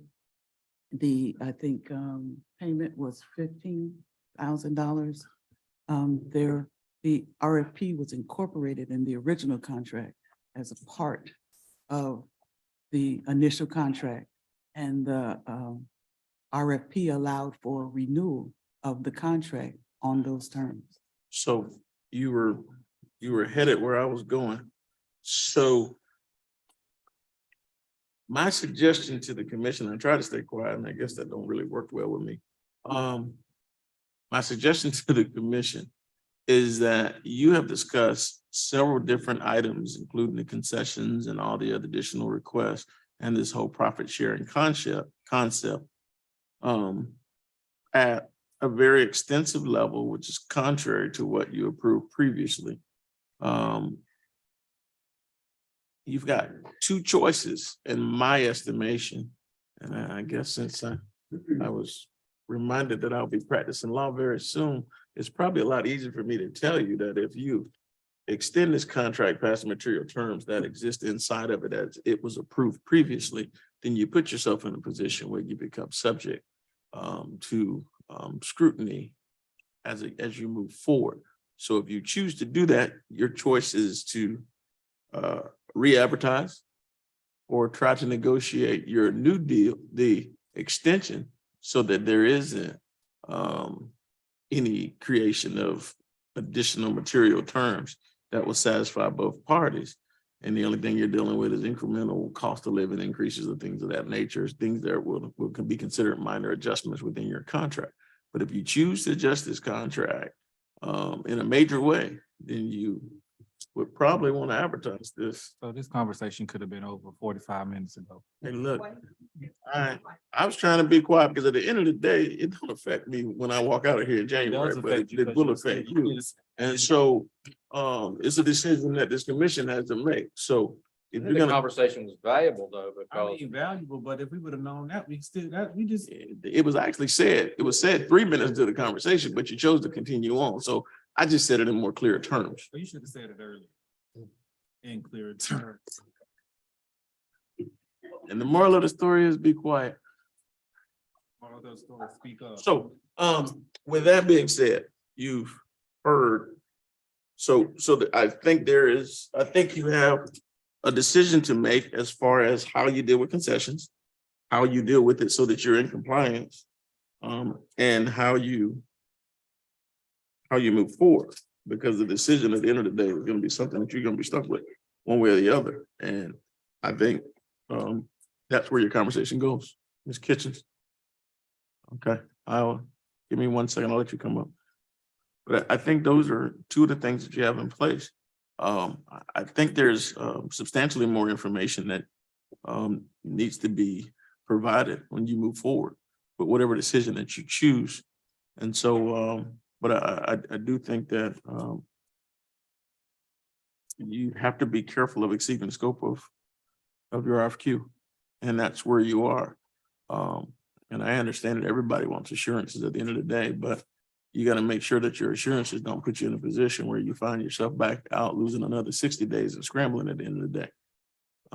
Ms. Kitchen will open the floor for public comment at this time. Illegal Kitchens, 1027 South 12th Street, Palatka, Florida. And I am a citizen of Palatka, and I am very upset with this. And when I speak, I hope you all understand that I'm not an individual speaking. It's been my opinion and my experience that there's hundreds of people agree with me in the city of Palatka when I speak. They come up and talk to me about it. This looks to me like RQ Music went to the boathouse, Palatka Boathouse Marina School of Contracts.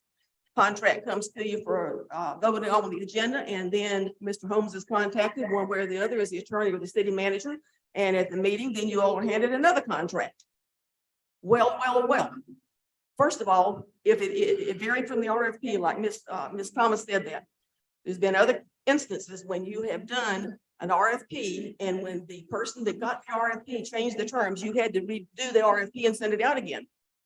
Now, the mayor was for a lawyer, he was very polite, I think, because I think you're opening yourself up to a lawsuit from other vendors. I think you all weren't on the commission when a similar thing happened with Palatka Boathouse Marina and Synergy. There was a little issue there and it had to be redone. And there's been other instances when an RFP was not, the person got the RFP based on what it said, and then they changed the terms after they got it. Y'all need to be very careful about that, as the mayor said. And yes, it was brought up by Ms. Thomas or Mr. Holmes at the beginning of the meeting. They mentioned that the RFP had been varied from, and that you can't do that basically, or you shouldn't do it. The other thing is, this says an extension of the contract. Okay, this is a new contract. It's not an extension. So the old contract is gone. This is a brand new contract. If this is a brand new contract, then you all need to have a brand new contract in your hand before the meeting, and the public needs to be able to view it before the meeting so that we can decide what we want to do when we speak to you, and you all know what you want to do. You've been handed these things at the last minute. You have a third option with Blue Crab. Let me tell you something. Blue Crab's not the second coming of Christ, and you all treat it like it is. All it brings in is a few 100,000 people sometimes. You get some bed and breakfast tax, which I'd like to know if that offsets what the $299,000 the city lost last year. I don't think it does. But here's the deal. You have, Blue Crab has done for 20 something odd years by volunteers. It didn't charge you a darn thing. There was a slight profit made. It was put into nonprofit stuff like education and that kind of thing. The city didn't put any money into it, basically. All you need to do is just don't do Blue Crab for 2023. Ask the community to come together, the older volunteers, and I don't mean an age, but the ones that worked on the original Blue Crab committee, there's probably 20 or 30 of them left. They would be willing, I think, to step up and make Blue Crab a go for 2024. It takes a solid year to do Blue Crab right. The original people, the minute the Blue Crab Festival ended, they met that night and they started planning. It took them a year of planning. Now, obviously, you can't afford this lady and her cost of planning. And I understand the labor needs to be paid for their labor.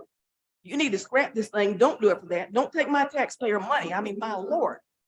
You're gonna, $185,000, you were losing 70,000 at 145. Now you're gonna lose 110. This is my taxpayer money. Don't do this. I mean, the writing's on the wall. If you're gonna do a contract like this, get an extra sketch, you do a whiteboard and erase it every day. I just want to, I listen to you and I respect you a lot, but I just want you to correct that we're treating this like the second coming of Christ. That's Thank not you. how we roll. So I want you to correct that because I think that was very disrespectful. Well, it was to some degree, and I was trying to make the point that you all act like this is the only thing that'll save Palatka, and that this is it, and it has to be done next year. Oh my gosh, it's gonna be horrible. We missed it 1 year. Oh my gosh, it's horrible. It's not horrible. It's just a festival. A festival that many look forward to, so thank you. Well, yes, many people do look forward to it. And if you all want to pay me $185,000, I'll put on a real good shoe for you. The price won't go up. We got a second bidder. So thank you, Ms. Kitchen. Anyone else for public comment this time? So I know we haven't read the caption yet. So Ms. Grant, I know you're over there ready to read this caption. Thank you, Mr. Mayor.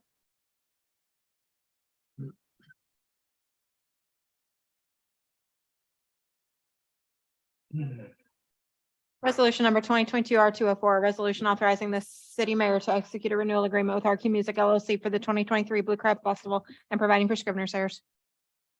So we've had substantial comments and questions and a whole bunch of suggestions in place. It was actually 3 of the same in different formats. So now that you've heard all of that, I'll entertain a motion.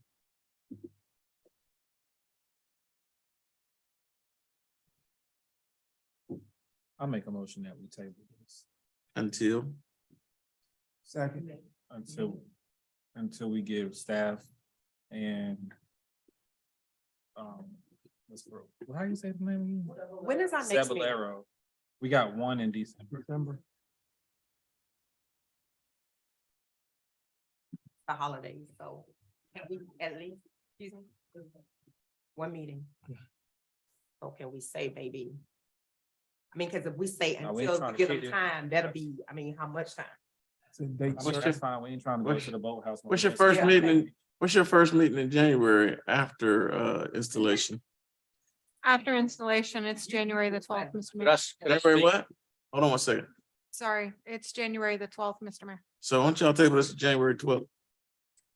Oh, you still mayor today. So in other words, you want to do it under his leadership? Do we want to table it to the next Cause he meeting? the one who brought Blue Crab back. Okay, all right, so we want to do it to the next meeting? I mean, Is it- I don't want to, I mean, if we table it, if we reject it, like, what do we, nobody was saying anything, so. Will that give us enough time, staff enough time to work with her and for us to come back to the table and to be able, we got one meeting. Mr. Manager. I'm gonna state an opinion. I'm not known for that. Ooh, I got a crick in my neck. I think the chances of us negotiating and agreeing with Ms. Cebulero to substantially the same terms as were in the first contract are slim to none. In other words, I think the chances of us, whether it's a month or 6 months, working with Ms. Cebulero and coming back with a 145 budget and a $15,000 flat fee to her for payment are slim to none, which is one of the 2 options the mayor gave us. That's in my opinion, after conversation with Ms. Cebulero since over the last weeks.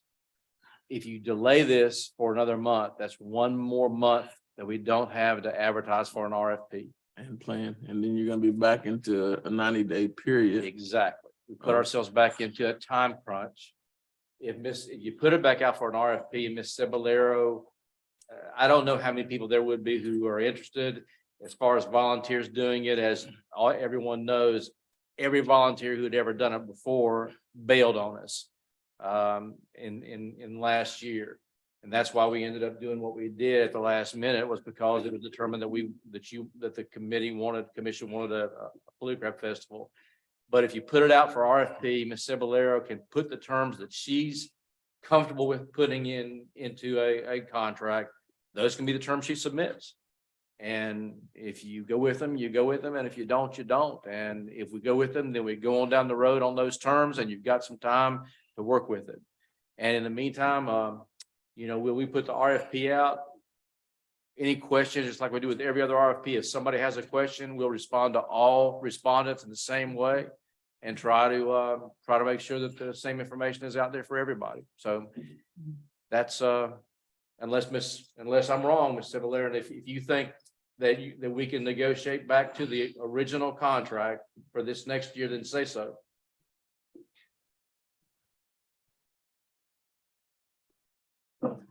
Actually, I'm gonna say something that's very intentional. Ms. Kitchens is correct when she says you can do the Blue Crab with a volunteer. You can do the Blue Crab with a $20,000 budget. You can do it with an $80,000 budget, or a budget of 145, or a budget of 185. It's almost. There's a standard of what is deliverable based on that budget. The number was well thought out. If I agreed to 145 and then we have to put in change orders and it equals 185. I mean, that's up to your consideration. The number of the cost of the festival was estimated to give you the best possible number, the best possible festival. That's. Said all that, not to answer the question. So can you answer the question now? Can I do the same festival for 145 that I can do for 185? It took like 5 seconds. It's 7 o'clock in Alabama. My question was, do you see us being able to negotiate with you back to the point where we basically have the same terms as were in the original contract, the 145 budget? The 145 budget that was originally allocated had an expanded scope of services, and that is why the budget went up. If we go back to the original scope of services and security and T-shirts and other things aren't factored in at the same level, yes, it might come down from 185, but I'm trying to set it up so that it's not we have a guaranteed number. Because if I say 145 and then something changes, I don't see the value in giving a wrong prediction of what it costs by $40,000. Tedious, but I do mean I need clarity. Are you telling me that you would agree to 145 as long as you had the ability to request change orders that would increase the total budget? Okay. But that ain't 145 anymore. Right. That would take 3 minutes.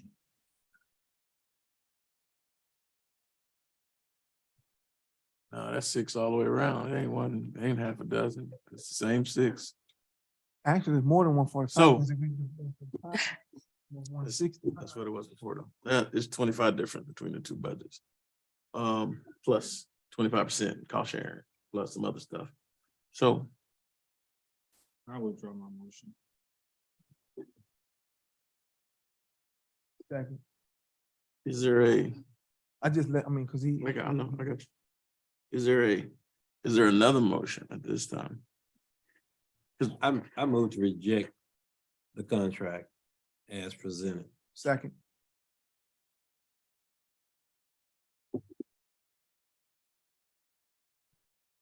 No, she wants to say something. Let her say something. The contract as presented in your booklet. As the- she gave us a Is proposal. the contract Okay. for the- Okay, She denied it. The cost. wait. Okay, the contract that is presented in your binder Mhm. is the one of the extension of the current RFP with the same terms, same numbers, same everything. Okay, the manager presented a counter proposal that RQ Music wanted to present to you. So I just want to make sure that when you clarify, your motion Okay. as to what you are You're presenting for it. You're rejecting her RQ Music's proposal. contract. So, Commissioner, Yes. I think, we might need to accept what we currently have. From what I understand, we need to accept what we currently have in our contract No. Okay.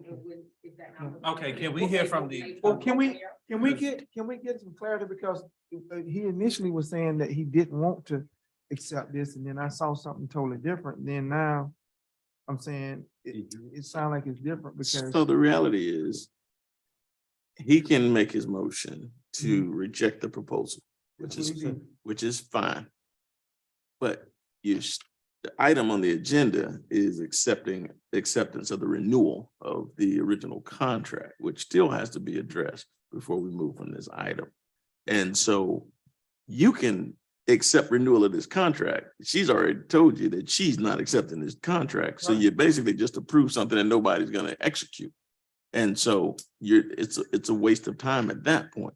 You can also move to open the RFP up or or you can table this for further negotiations to see if there's some common ground. Those are your choices. The reality is an RFP is going to put you about 45 days down the street if you rush the RFP. The negotiation puts you in a position where if you can't find common ground, you're still going to be in a position where now you lost another 30 days unless you call a special meeting to get to where you want to be. So you've got to make a determination as to what it is that you want to do. But either way, Mayor, even if we lost, if we move forward and we lose those 30 days and still don't find no common ground, then she's not gonna execute the contract based on the way the contract is written. Agreed.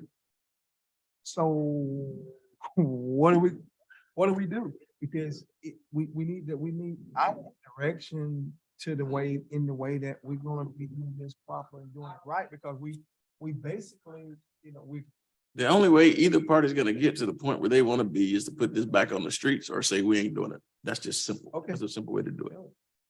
all right. So I make a motion that we, Yeah, and you second it. okay, well, no, I pulled it. No, I pulled that. You can't pull unless he pulls. There's a motion. So here, so let me take care of this for you. There's a motion on the floor. There's a motion on the floor to reject the contract tendered by RQ Music. And there's a second by Commissioner Borum at this point. Is there any further discussion on that motion? Seeing none, questions called. All in favor, say aye. There's one person, nay. How many people want to reject this contract? I'm gonna do this. All right. The motion is to reject the contract proposal that was put in place by RQ Music. Technically, we can't accept it. We can't. Just work with me. The motion is to reject this contract proposal. All in favor, say aye. Can we do the question? Call the question. Roll call. Thank Roll you. call. Thank you, Mr. Mayor. Commissioner Tammy McCaskill. You're rejecting the terms that she had with profit sharing, all those things. I'm clarifying. This is what we can do, that we can do it and not have issues later. So we can reject the contract yes. And you can still move forward all the other stuff. Yes, yeah. That's clear. Commissioner So- Will Jones, Aye. Commissioner Rufus Borum. Aye. Commissioner Justin Campbell, Nope. Mayor Hill. Yes. So the contract suggested is hereby rejected. Now, as far as what we have in place, the renewal, you have a resolution on the floor to renew this contract with the original terms. What is the position of the commission as it relates to what action needs to be taken on that resolution? You can reject and send it out for bid. You can reject it or you can accept it. Those are the basic choices. I'll make a motion that we reject the bid and we reject we reject it and we put it back out to bid. There's a motion on the floor and a second by Commissioner McCaskill. Council, any comments before we move forward? No, sir. Okay. There's a motion on the floor and a second. Open the floor up for public comment. Anyone here for public comment? Seeing none, we'll close public comment. Any further discussion? Roll call. Thank you. Commissioner Tammy McCaskill. Thank you. Commissioner Will Jones, Yes. Commissioner Justin Campbell, Only because she said she wouldn't accept it. Yeah. Commissioner Rufus Forum, Yes. Mayor Hill. Nope, Motion passed 4-1. 4-1.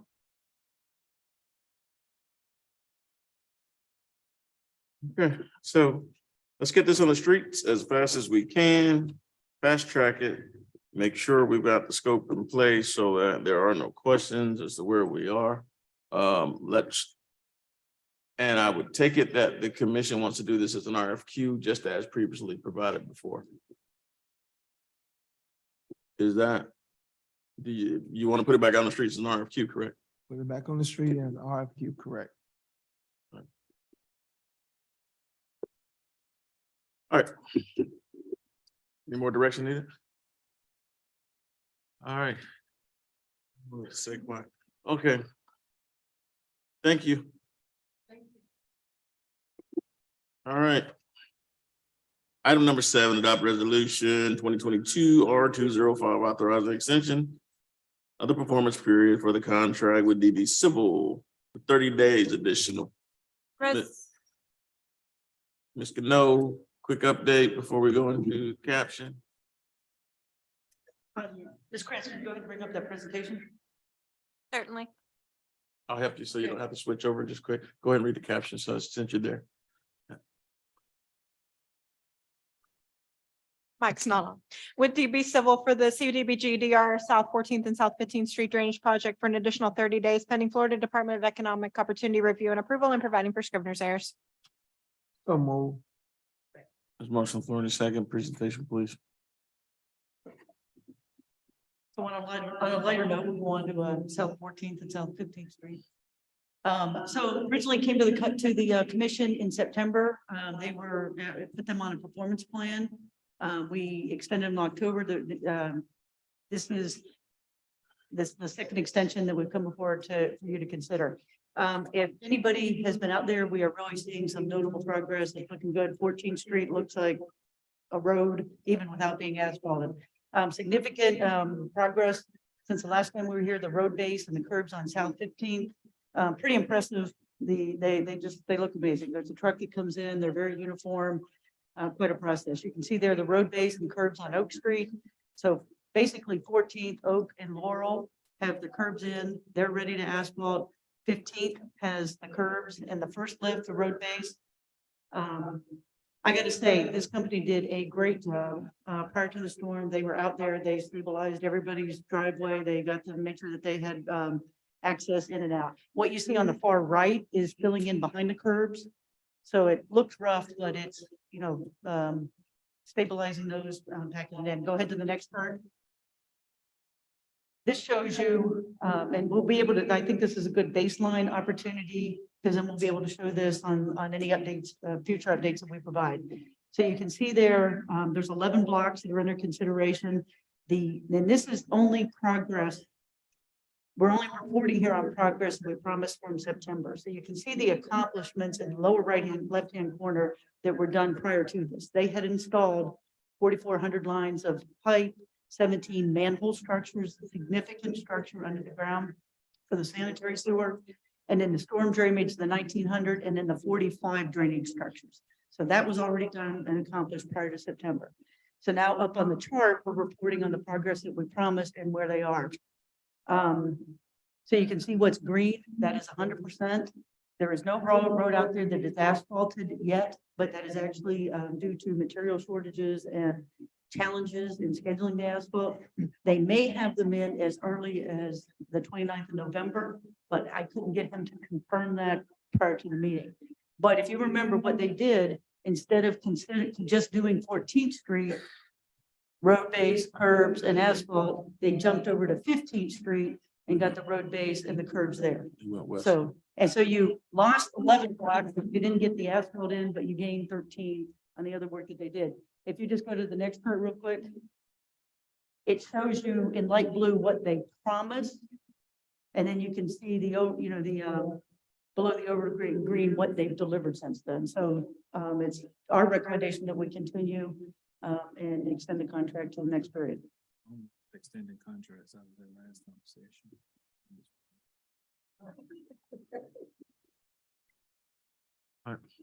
Any questions or comments? I got a comment. I just want to commend you guys for all of the hard work you've been doing and the progress you've made in the couple of storms that we've had in the rain events, along with not getting asphalt in and making concessions to, keep the project moving. So I just want to commend you guys for the job that you're doing and the documentation that you're also presenting is to be commended. Thank you. And the road held up. Very The well. road, the drainage has been excellent. So all said and done, I think there's a product there that's gonna absolutely withstand the test of time. Thank you. Excellent report. Now from the floor for public comment. Any public comment at this time? Seeing none, we'll close public comment. Is there any further discussion from the commission? Seeing none, all in favor, say aye. Opposed, motion carries unanimously. Thank you very much. Next up. Item number 8, authorizing hot mix asphalt project scope adjustments with the Florida Trucking proposed change order number 133,122.80 for the total project of $218,858.58. Need direction about the Madison Street resurfacing. Mr. Griffith. Yes, sir. Thank you, Mayor. So the change order is tied to making some necessary repairs in the locations that you authorized for resurfacing. Most of these repairs are curbing, sidewalk, or are related to failing stormwater, which Public Works is working on an additional scope and fee with another contractor to address. So that's the $33,122.80. Since we last met and you authorized this, we were notified by the Department of Economic Opportunity that our small cities application CDBG project on Madison Street was shortlisted and we had a site visit. Typically, that means that we will receive a notice of award. So that is a $750,000 grant. Knock on wood that we get that notice of award soon. But we did want to bring it to your attention that you authorized resurfacing a couple blocks in Madison Street. And within about a year, we'll be going right back through and tearing it up. So we wanted to give you the opportunity to consider stalling on that project and combining the funding. The CDBG will pay for the potable line replacement, and the city could identify funding for the street reconstruction for the entirety of the road from Fifth to the railroad tracks. What kind of time frame you think we're looking at, you think? Just speaking from experience, sir, anywhere from 1 to 2 years. I can go with that. I mean, not having to put it down and have to tear it back up. That's not how I like to operate. Mine has only been patched. It's not been hot patched. So it need to be fixed. So, and say 2 years out, how many claims we got on that road where people getting their car front end towed up or the tire? Not 200,000 per. Well, yeah, we have that in change order. I'll make the determination. That is something that, some of those people down there have been looking forward to something. And, I just want to make that. What can we do in the interim? Just in the interim to continue to just do the We could have public visit those specific intersections, which I believe are 9th, 10th, and 11th, and see if there's maybe some in-house patching that can be done a little bit better than what's currently there, and that would save you the money that you currently have allocated to the contractor rather than resurfacing the entirety of the intersection. How long before the work that's already allocated starts? Probably a couple months, sir. So, question for the commission is, do you want to do that work in a couple months and then tear it up a year and a half later, or 6 months to a year and a half later? No. So, but you need direction as you move forward on that. No. And so that's something that I'll defer to you guys on. So for your information, the reduction, if you were to authorize staff to remove it by a change order, would be $38,897.70.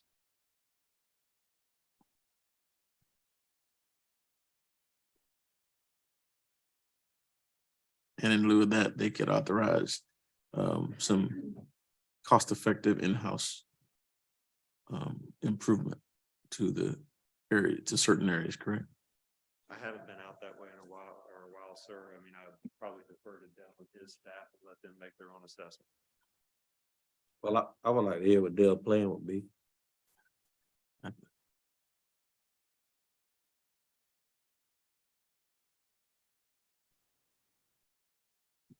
Our plan in relationship to the areas in question. Yeah. Right now, we are under negotiations with some vendors to explore grout filling the storm structures and road surfaces in the area. It's not recommended that we go and resurface anything or even, potentially patch the surface of the road without stabilizing the soil underneath, as we're going to continue to have, sinkholes develop in the street itself. In terms of resurfacing it, we have limited capabilities in our equipment and materials available to us. Essentially, it's just cold patch. So you're looking at having us remove sections of street and then roll it with our equipment that we have today. It's substandard, but it could increase the surface of the street to an acceptable level in the interim, depending on, the time frame that is outlined in whatever we have in grant funding or through DEO. And you did say it's substandard. Have you seen these areas that we're Correct. talking about? I have. Wapello Street, 18th and Wapello, been in and around and 19th and under Eagle. They're not all the areas that he's talking about, Madison Street areas Madison only. Street. Specifically talking about 10. 3 blocks of Madison Street. So, but the rest of them are gonna be taken care of? Correct. Nothing's changing but your scope on Madison. Madison got that like gaping hole It's a and, big- and the last, with the bricks, that's the one with the bricks? Is that a brick street? That's one of the bad streets. Standard in the interim until we can actually. We Fix it. we can provide a stopgap. I would not say that it would meet FDOT standards. No, Yeah, so, in-house, we could And- contract. so the contract, that particular area, how much would it be? What's your cost on that? 38,000 is what he said. That's what the change order for? Just that particular area? Okay, so that's for those 3 blocks from Madison Street. That is to mill and resurface over the existing street, which is asphalt on top of brick, on top of subgrade. There's no stabilized base. Similar to St. John's Avenue, which the engineers came back a couple years ago and recommended that we do not do, because that is a substandard road and it will not hold up. They recommended reconstruction. So staff's recommendation would be that since you're being given this gift, knock on wood, from the Department of Economic Opportunity, $750,000 in the next couple of years to replace the potable lines, at the same time, allocate funding from other sources, probably better place, and reconstruct that road at the same time as when you replace the potable line.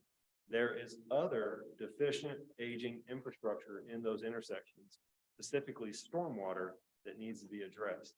We will be back in that road within that 2 years if you mill and resurface it. It will not hold up. And that's $750,000. I understand. It's like, I feel like I'm in class right now. I understand this now. What's the pleasure of the commission? You've heard staff's opinion.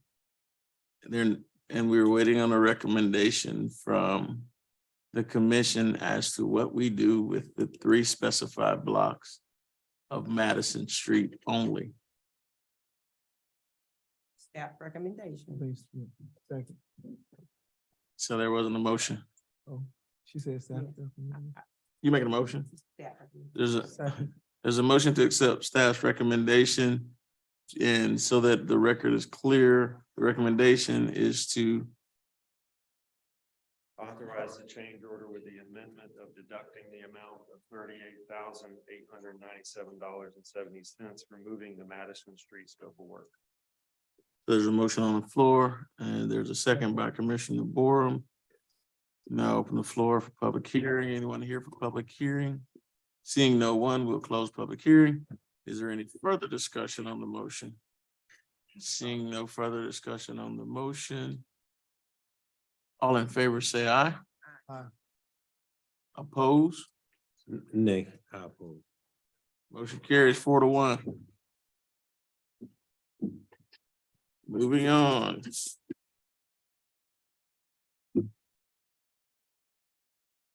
Adopt resolution 2022 R207, authorize the Palatka Public Works Department to proceed with reserving a production slot for the purchase of a commercial front-end loading truck to replace unit number 25 under the City of Palatka Solid Waste Division fiscal year 2022 through 23 for delivery when available. Mr. McMillan. This is in response to an ongoing situation with our sanitation department, and that unit 25 is, well, it's currently out of service and it's reached the end of its service interval. It's critical in our operations for commercial collections. We require 2 front-end loading dumpster servicing trucks. We are only able to field 1 currently. This would allow us to act when production slots are made available, possibly in late 2023, potentially in early fiscal year 2024. We just need the option, given the current state for delivery, to act when we have the ability to. We missed the window to get and accept delivery within this fiscal year by about a year. This order should have taken place prior to this fiscal year. Unfortunately, our hand is kind of forced in that we also will no longer be able to fuel this station or fuel this truck due to the station potentially coming offline. There are, I believe, extensions in play, but we can't guarantee that even that the equipment in place to continue to service it with the extensions. It's a CNG truck, that's why. So, in a nutshell, there's the petition to the CNG station, the lease was supposed to terminate last week. We were able to get in touch with the owner and get him to extend for a period to give us an opportunity to come up with additional planning to move forward as it pertains to the CNG truck itself. The original plans of the CNG station didn't necessarily work out in the same way in this community because CNG did not become a preferred method of fueling throughout the area. So the mobile gas station has changed ownership and it's put us in a position where upon certain requirements, we're going to be there. It looks as though the owner has an appetite for being accommodating to the city thus far. We may find ourselves making some concessions as it relates to what's in place in order to keep that relationship in good standing. But there is definitely a need to replace the truck. And so it's something that you're gonna have to make a determination on tonight because it's gonna affect you in the future. And you're not gonna get a truck unless within a year. You were blessed to have 1 truck replaced based upon a fire being in place, and it saved several $100,000 for the city for that to happen through an insurance claim versus budgeting. And so now you've got to make sure that you are in a position to pull the trigger early for a slot that comes open within a year. And for clarification, this funding was outlined in our capital outlay plan for fiscal year 2021, 2022. It was just not active. It was a decision point early on. So what's the pleasure of the commit? You have a caption? Resolution number 2022 R207, a resolution of the City Commission of the City of Palatka, Florida, authorizing the Palatka Public Works Department to proceed with reserving a production slot for the purchase of a commercial front-end loading truck under the City of Palatka Solid Waste Division and providing for scrivener's errors. So based upon the speed of your reading, that means you're ready to go home. So move. Second. Some motion on the floor in a second. We're now open the floor for public comments. Is there any public comment at this time? Seeing none, we'll close public comment. Is there any further discussion from the commission as it relates to this item? Any questions on budget or anything else? That one, is that the truck that we're currently using now? That one CNG that with the front end loader, that the white one? The white one is the new one that was replaced. The blue one is currently the CNG one, and it is out of commission as we speak. The dark blue. All right, I just saw, yeah, I saw it in service today. Is it on the Like- side of the road on Highway 17 today? I wish the blue one was on the side of the road, Highway 17. That meant it could drive. Currently it cannot. All right, that's the only question. I just, Someone's is. Any further discussion from the commission? All in favor, say aye. Aye.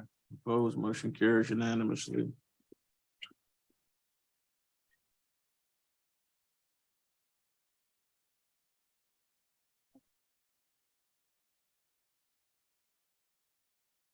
Next up. That's my agenda's wrong. We're on item 10.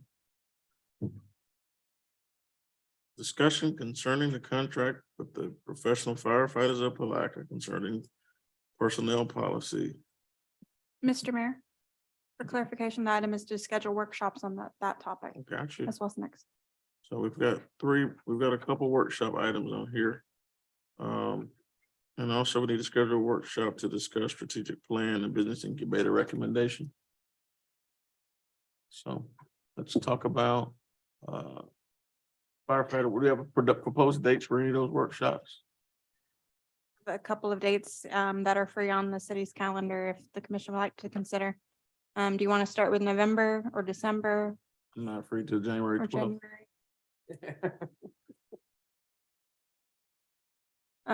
If we start in January, You We- serious going to January? I'm Oh. not available in January, you're not available in January, only okay, December. in December, okay. Say,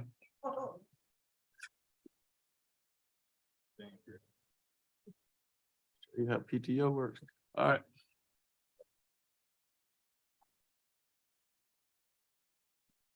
No, in all seriousness, this needs to get done quickly.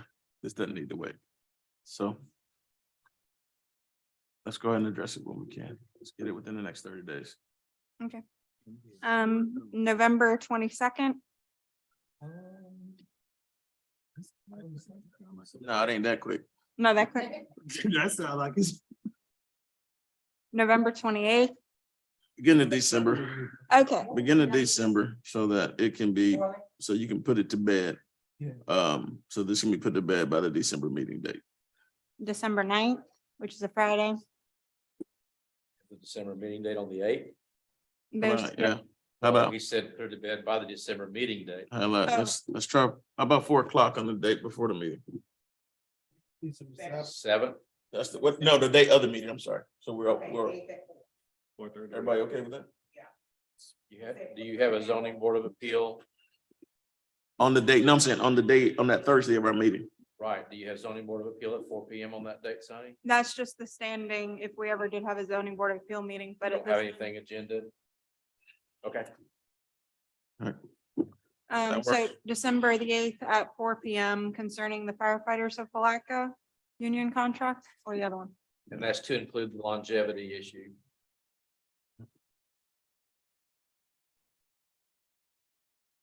Item B, you don't need to bring that back until January. That way you'll have everybody here at the same time.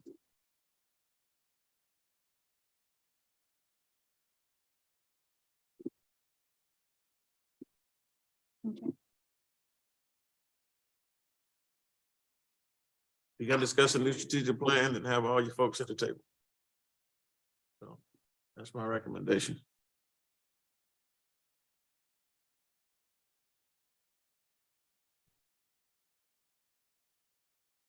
Looking at January, do you want to stick with the meeting dates or other dates? I won't be here. Doesn't matter. It's up to y'all. You wanna do that the same day as the meeting? Or y'all want a special date? And she can text y'all or email you and figure out who's available. I think it should be a separate date. All right, so coordinate that with, and it may take a little time, so coordinate that with the commission, set your new dates, coordinate with Mayor-elect. Really? Hey, man, you got a transition. No, that's what you need to do. All right. Mr. Mayor.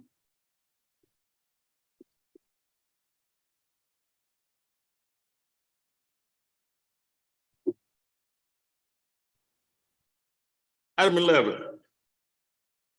What about this? Let's see, I don't have anything else. What else is there? You got something else? Item 11, grant writing administration, RFP 2022-20.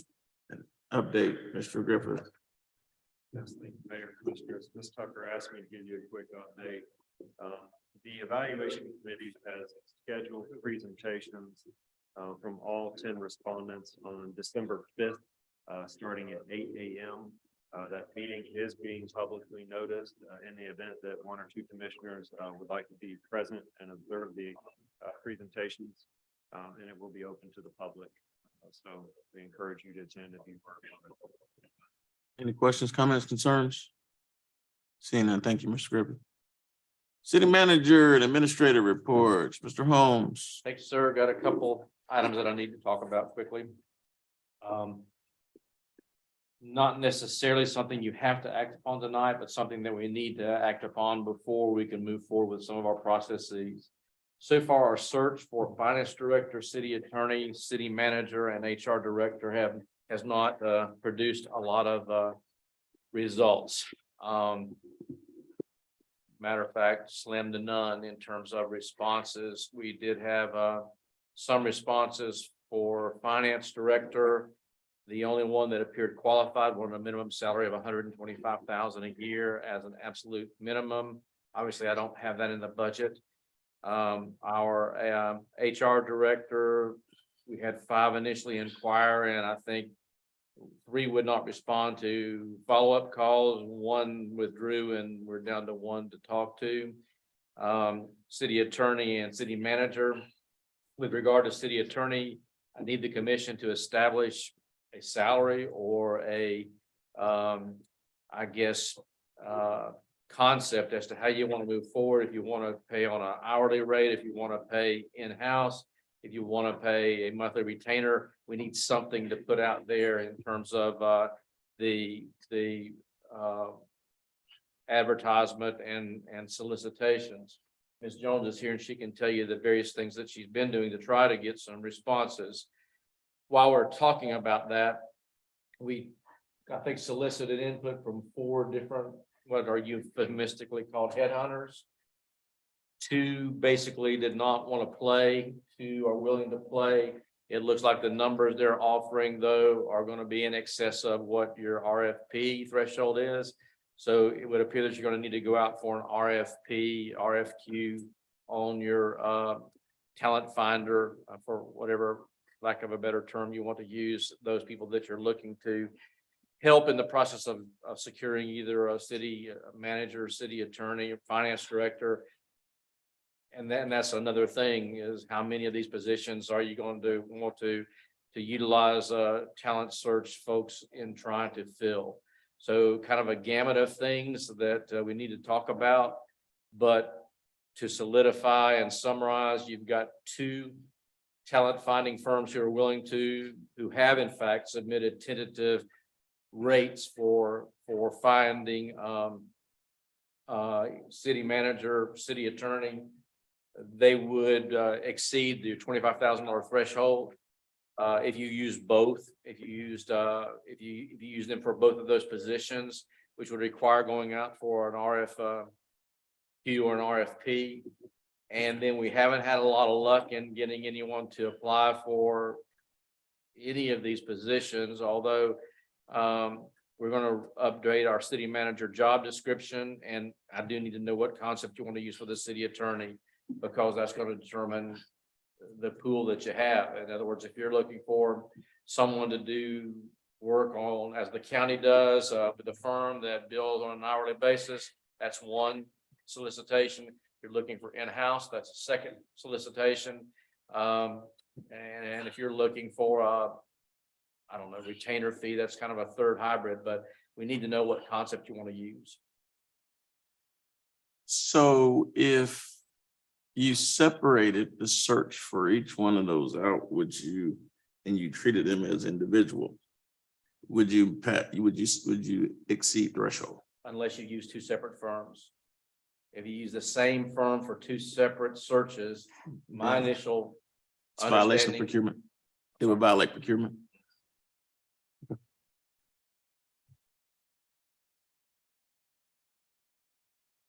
Because of the rate, yes, because of the rate. Right. Do we have estimate numbers on what we're offering for each of those positions? Your salary range for city manager is like 108 to 180. Yeah, okay, close. And on your city attorney position, you need to tell me what your salary range, what concept you want to use.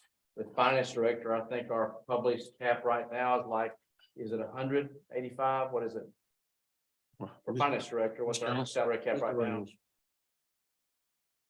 77 to 123, okay. For finance director. What about HR? What about HR director? What's the salary range?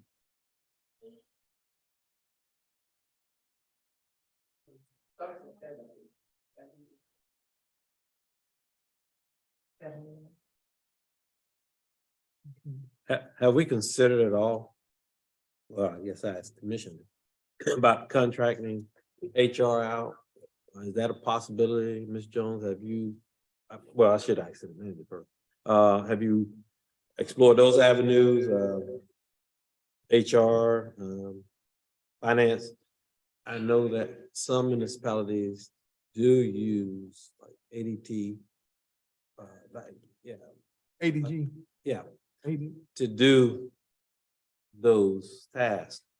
So it's a contract. Have you ever heard of that? Have you explored that?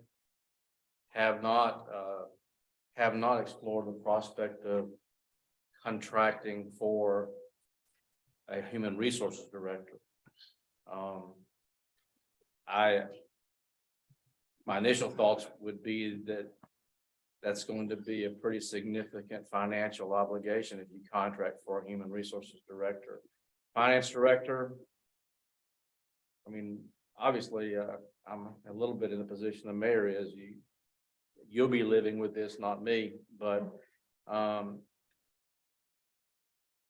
the finance director position involves a lot of close supervision. You also are losing your, I shouldn't say you're going to, but my understanding is that your senior, I guess she's assistant finance director, is that what her title is? She's basically indicated she's got 2 years and she's out the door. So She was gonna be here. Yeah, she just said, she said she was gonna be here for a while. 2 years is a while. That's a while. Matter of fact, in this threshold, it's It's a long while. long while. So you're gonna lose her if she follows through on what she told me, and I've conferred with her and not in any pressure scenario, just saying, please tell me what your plans are. And she told me that that is when she plans to retire.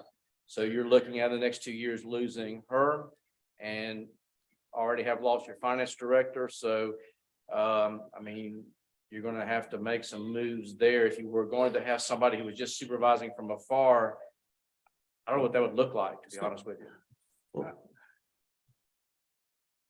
Yeah, so we got some major. Can we explore them as options? I mean, just, Explore anything you I want know we to. start talking about, and also if we're doing applicant pools,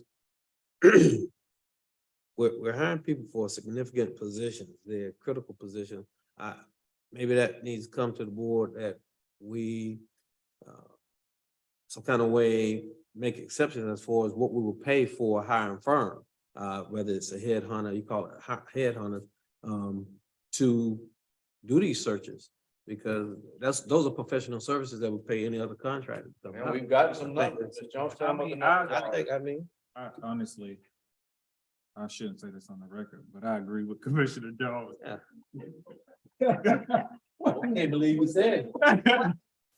I agree, because I think even beyond the major people that we're trying to replace, we have a lot of vacancies. And there may be an opportunity that we can have a conversation to see if someone is willing beyond the major people that we're trying to replace, to see if we can get some traction with some of these positions that we've had vacant for so long. Like, we have a lot of vacancies. Okay, the numbers for one of them is gonna be, they have two options. One is 5% at the time that they start the search. And then the other 15% is close to a total of 20 at the time they're 20% of placement what? of the base salary of what the starting salary of either position. 5% in there, how much percent? 5% when they first start, yes, and then 15%. That's one option. 20%. 20%. When they. Once they place, once the individual is placed. Of the salary. Right. The other option they had, it's called their contingent option is 30% of the base salary. And that's paid once they're placed. What's that place? So they're gonna deliver. Y'all don't wanna be consultants after y'all leave? I mean.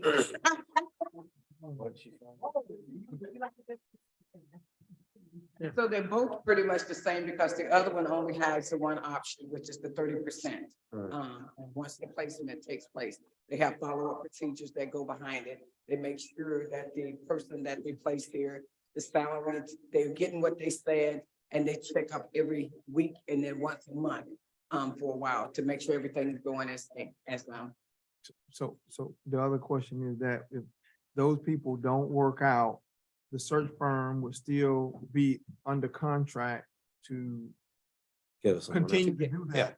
But not at, they'll be paid, but they'll continue to. To make sure we have a place, yes, another placement, yes. For some reason, that particular individual didn't, yes. Okay. That's if the Are you person sure doesn't they'll reach get free? permanency. Yeah, yeah. The one that I did work more towards for the 30% that doesn't have two options. Say they follow up. If in 30 days it's not working out, they will provide.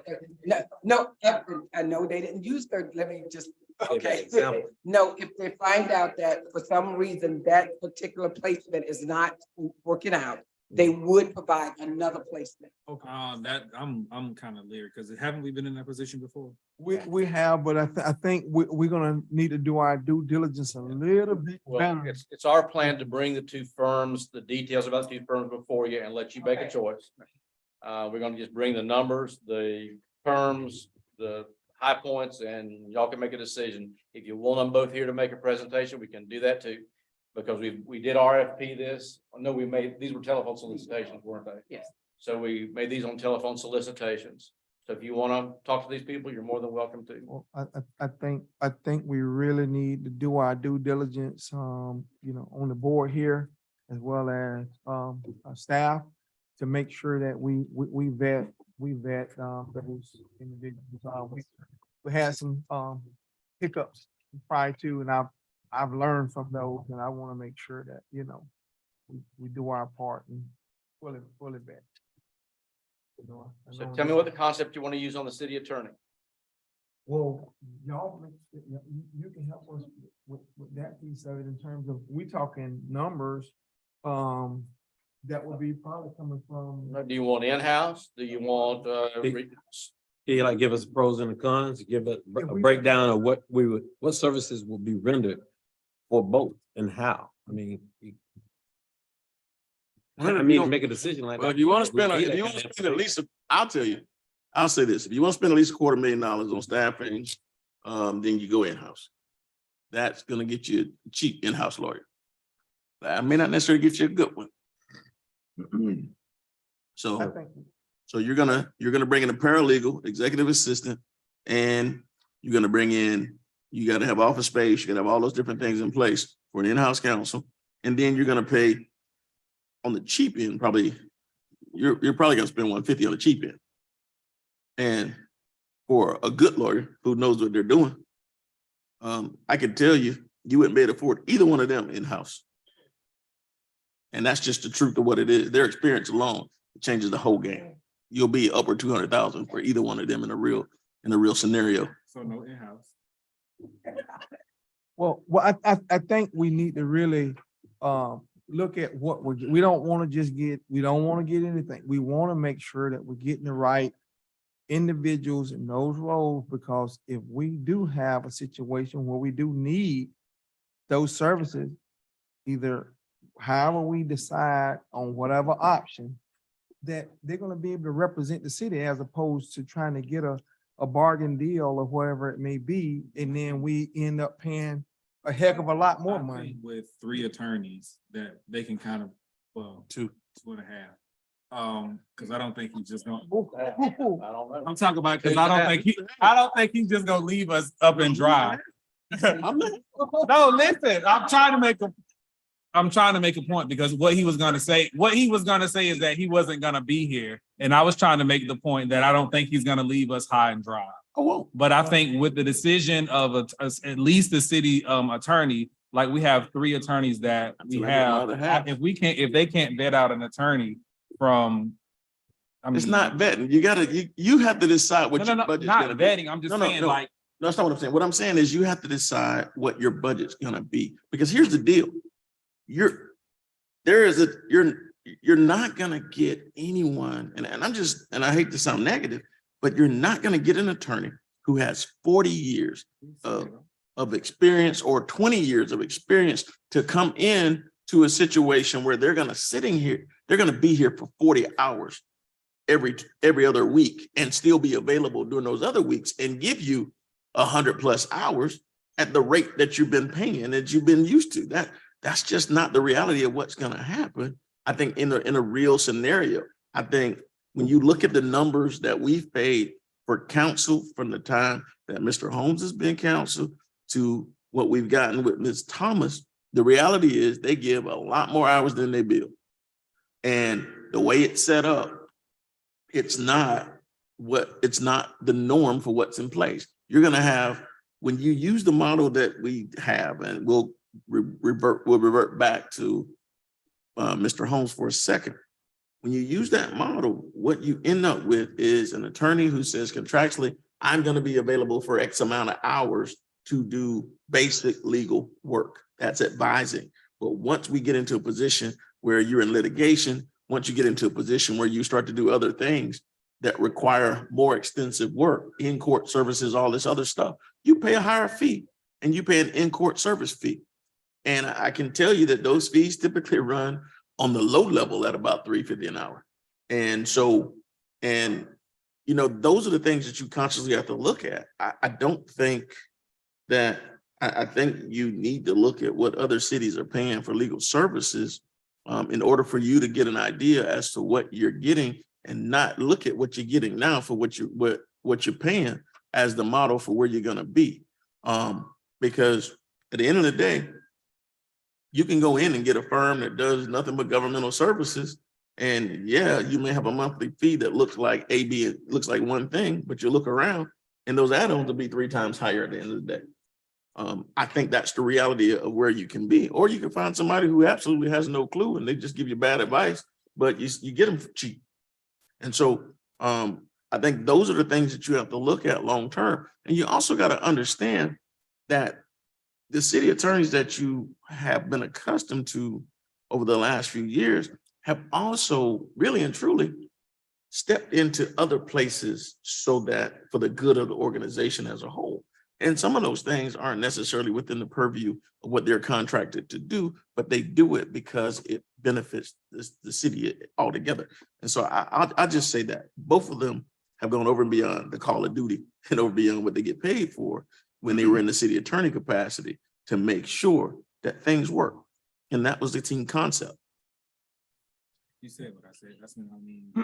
Process. You all will be able to advise us more on the vetting process versus us giving you I know the final decision is up to us, but the recommendation from 3 attorneys would give us a little bit, I would feel more comfortable, Can we agree that you're not looking at an in-house counsel? Can we agree on that? Yeah. I don't see that you can't. We're not.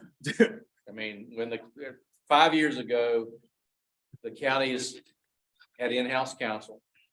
And 5-6 years ago, their annual budget was for counsel, secretary, et cetera, in excess of $250,000. Putnam County. I don't know that you can afford that. So now the county uses a firm. That same attorney or firm represents other municipalities. I don't know of any county or city, and I don't know of any municipality in Putnam County or the county that has in-house counsel. And if you go to St. Johns County, I know they do, but big budget for that. So I think you're looking at, I believe you're looking at advertising for a firm that'll provide services either, and you can ask for different options as far as pay, but either a monthly retainer that goes up to a certain amount of hours per month, and then litigation is separate, something like that, and you can see what kind of offers you get. But I need to know what concept you want, what concept you're prepared to accept. Whatever happened to giving back? No, I'm just I've been doing it for 35 years. I know, As a point of information, young lawyers with less than 3 years experience working in public sector as an in-house counsel, junior in-house counsel, are making somewhere between 100 to 130. That's in this area. And that means they know nothing. On the other side, in a very close city that has in-house counsel, senior counsel makes 287. And in another close city, they make 230. So that just gives you some basic numbers for what is, and those cities are a little larger than ours, but at the end of the day, a case is a case. Well, we know. Oh, yeah, I think we'll probably, whatever, we need to look at the configuration and make a recommendation. But I don't think we'll be able to say it tonight. At least I won't be able to make that determination tonight until we hear from whatever the recommendation may be, and we can go from there, in my opinion. I'll make the recommendation. Now, time's passing. We're You in don't- mid-November. You don't have time to wait. That's what I'm saying. Time's passing. Miss Thomas tried to leave in February. I twisted her arm and threatened her. She agreed to stay until I leave. Chief? But I don't know how much longer that's gonna, when the next time she walks in and all the papers on her desk are wet because the roof leaks, I don't know. Yeah, it sounds like the direction we should take is go with the firm and go with an hourly rate, right? And then litigation is separate. I mean, it's not a brick wall, am I right? We don't have litigation. No, I agree. I think you go out and see who you get. I mean, it may be a one-person firm. I don't know, depending upon experience. But that's my thought. Now, if you tell me you want to go out for full-time counsel, let me know. We'll put it out there. Give me budget numbers though. Yeah, we were already told that we can't afford that. We're affording some salaries of upwards of $125,000. Why not for the attorney, $150,000, $180,000? Fine, if that's what you want, we'll put it out there. Commissioner Jones. But based on the You have to start paying people for what they're worth, or they are not gonna spend it. I appreciate you saying that. I mean, I mean, we've been saying that, but I'm just saying that I haven't heard anything in the 150, 180 range. The only thing I've heard was 2 and 3. So So I mean, you can see what's out there. We'll get somebody that knows nothing for that amount, and are we willing to risk that? And then you're gonna have staff, because they're not gonna do their own typing, I'll promise you that. And you're gonna have to have an office, and you're gonna have to have legal research database. Yeah, I'm sure they'll be standing in line to get in that office. It's hazard pay. We just. need, Well, I put my half in there. Y'all come up with the rest. 2.5 lawyers, y'all got some information. He called me to half. y'all, when I said half, that means he's on his way out the door. So we thought it got was- half of him. Cause he been throwing that in our face all day. I thought it was 'cause I was half their age. He's been throwing it in our face. I thought it was because I was younger. So with all that being said, time is of the essence. And we know that this process the hiring process is one that is long.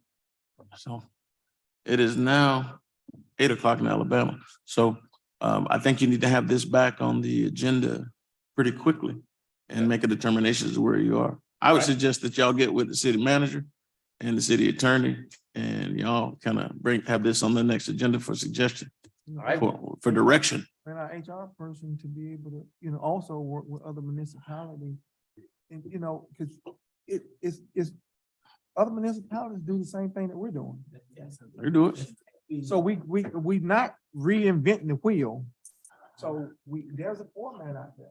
Understand the wheel got a lot higher when it went to $15 an hour minimum wage and some of these things changed. Well, That's the piece that people need to understand. So you have some folks who are bound by contracts that they sign. And as those contracts get new, the values start to get higher. That's the piece and so we've seen over the course of the last 2 years, salaries skyrocket, and it's happened. And it's continually happening because all the cost of everything is going up. And I think that we have to be conscious of how those salaries are going up and what impacts it's going to have on your budget long term. Okay, real quickly then, we'll come back with something on the December 8th meeting. In the meantime, we'll probably put a fact sheet together on the 2 headhunter groups so that you can have those and then maybe schedule them for interviews with you so that you can move forward in that regard. Storm updates real quick. Our city docks took a beating. You'll see that we have gone ahead and put temporary fencing up at the city docks to prevent access. We also have a sidewalk along the riverfront that was undermined. Dell and his crew and Jonathan have all pitched in to try to do some things to see if we can get some assessments. But I would tell you, I guess, to quote Jonathan today, we're probably not looking at a repair of the city dock. We're probably looking at a reconstruction of the city dock. And and then when I say the city dock, I'm talking about the one closest to the boat ramp, the one on the northern end. I know that we're trying to make some arrangements today to remove gang planks before they go away, but all those docks sustained major damage, whether Ian weakened them and then we ended up having the knockout blow from Nicole. I don't know, but that's kind of where we are right now with him.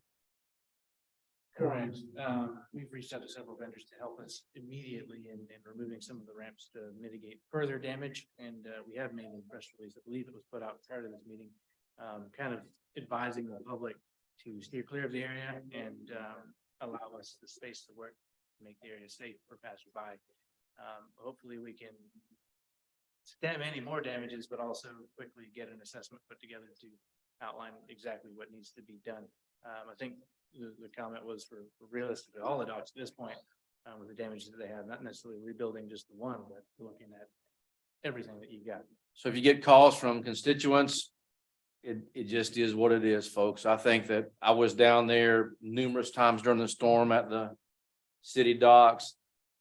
I believe the pilings have actually moved to the city docks. They have. I was on it when they moved. They took a strike from a boat. So we had one of the boats that we towed away during Ian showed up in the middle of the night again and tied to our dock. Again, we got it moved away, but the city attorney and I are going to look at something that maybe we can put together that allows for the future some sort of seizure opportunity, because those boats at our docks are causing major damage when they get tied up there, and they do it and leave, and you can't run anybody down. You can't find anybody. It's just one of those things that we're going to have to try to perfect some process. I think FWC has something going right now, and we're going to get together and see what we can do with that. But in any event, if you have constituents ask you about the docks, they're in bad shape. They're in bad shape. It would not be safe to have people on right now. And other than that, everybody pitched in well during the storm, did a great job. We removed a few trees, removed the boats, closed the docks. I mean, everybody did as much as they could do. But our major damage was the riverfront. And other than that, right now, I have nothing further. Council. No, sir. Mr. Jones. Mr. Griffith. Mr. McMillan. Assistant Chief Branford. Mr. McNair. Ms. Walsh.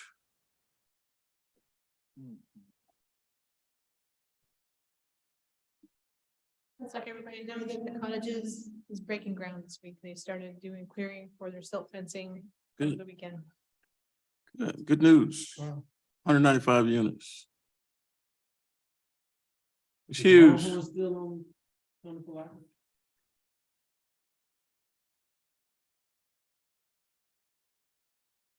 Well, as approved earlier this evening, Jingle Jam will be underway and planning. That is something that we did last year in conjunction with Rotary.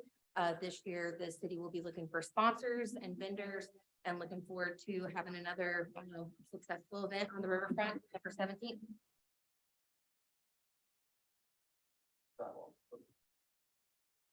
Troy Drive.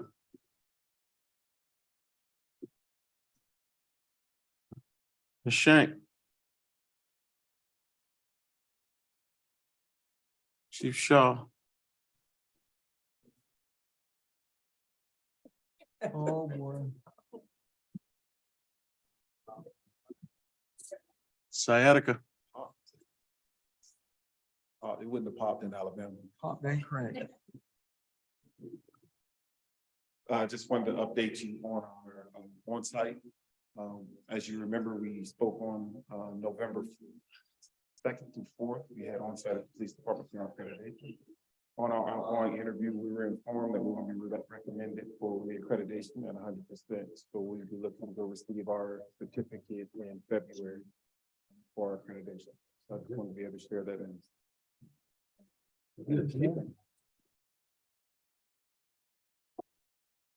That's all I have. Ms. Grants. Just a friendly reminder for everyone to please download their boarding passes for the National League of Cities trip and have a safe flight. It's on the app. Commissioner Campbell. Nothing. Commissioner Jones. Commissioner Borum. Just had just a quick update on the, Mr. McMillan. Did you ever get a chance to look at that area, the 9th and Main? We have, I've made some inquiries with some paving companies. There are some suggestions regarding to the runoff specifically. I can get hard quotes to you if that's something that you request, but our recommendation is that the cost associated with actually moving the water buildup in front of the driveway is substantial for what we would get in return for the general public. Well, I understand that, but again, the city,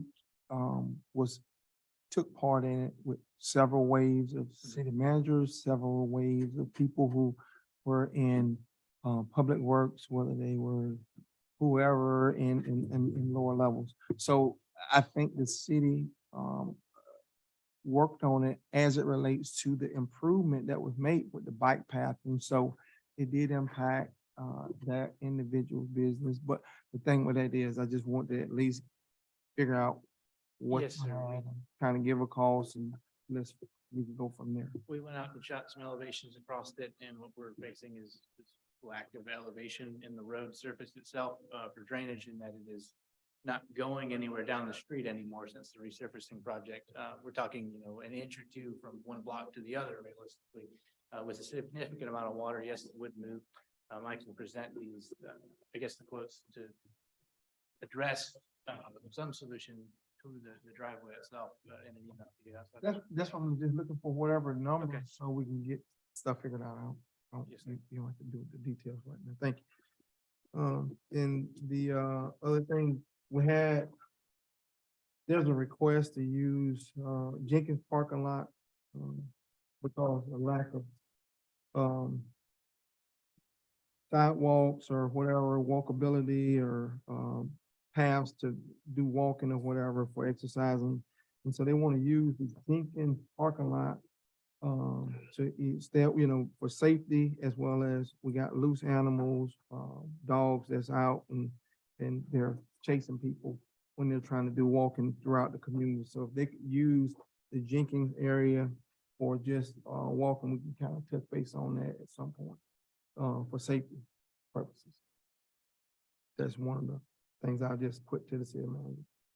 Also, there was another thing where they used they did a fire exercise over there supposedly, that they left the fire hose or whatever in the parking lot of the Jenkins area. So they was just complaints. These are complaints, what I'm having here.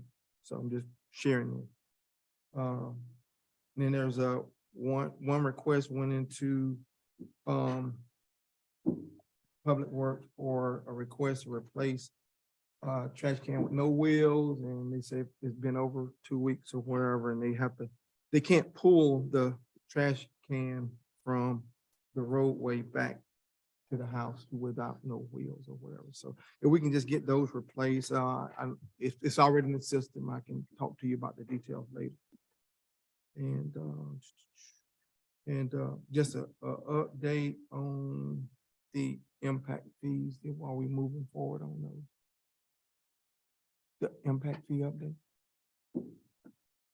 That was the contract extension or the budget transfer you approved, one of the ones we approved earlier. As I recall, they were indicating that they would have information back to us, begin meeting with us. I want to say they were talking about January. Okay. December, January with an actual presentation. We made, Lisa's there, but I'm sorry. No, go ahead. You go ahead for efficiency purposes. You can continue. It's okay. You can continue.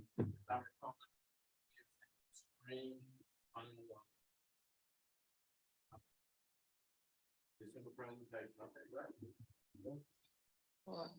Well, okay,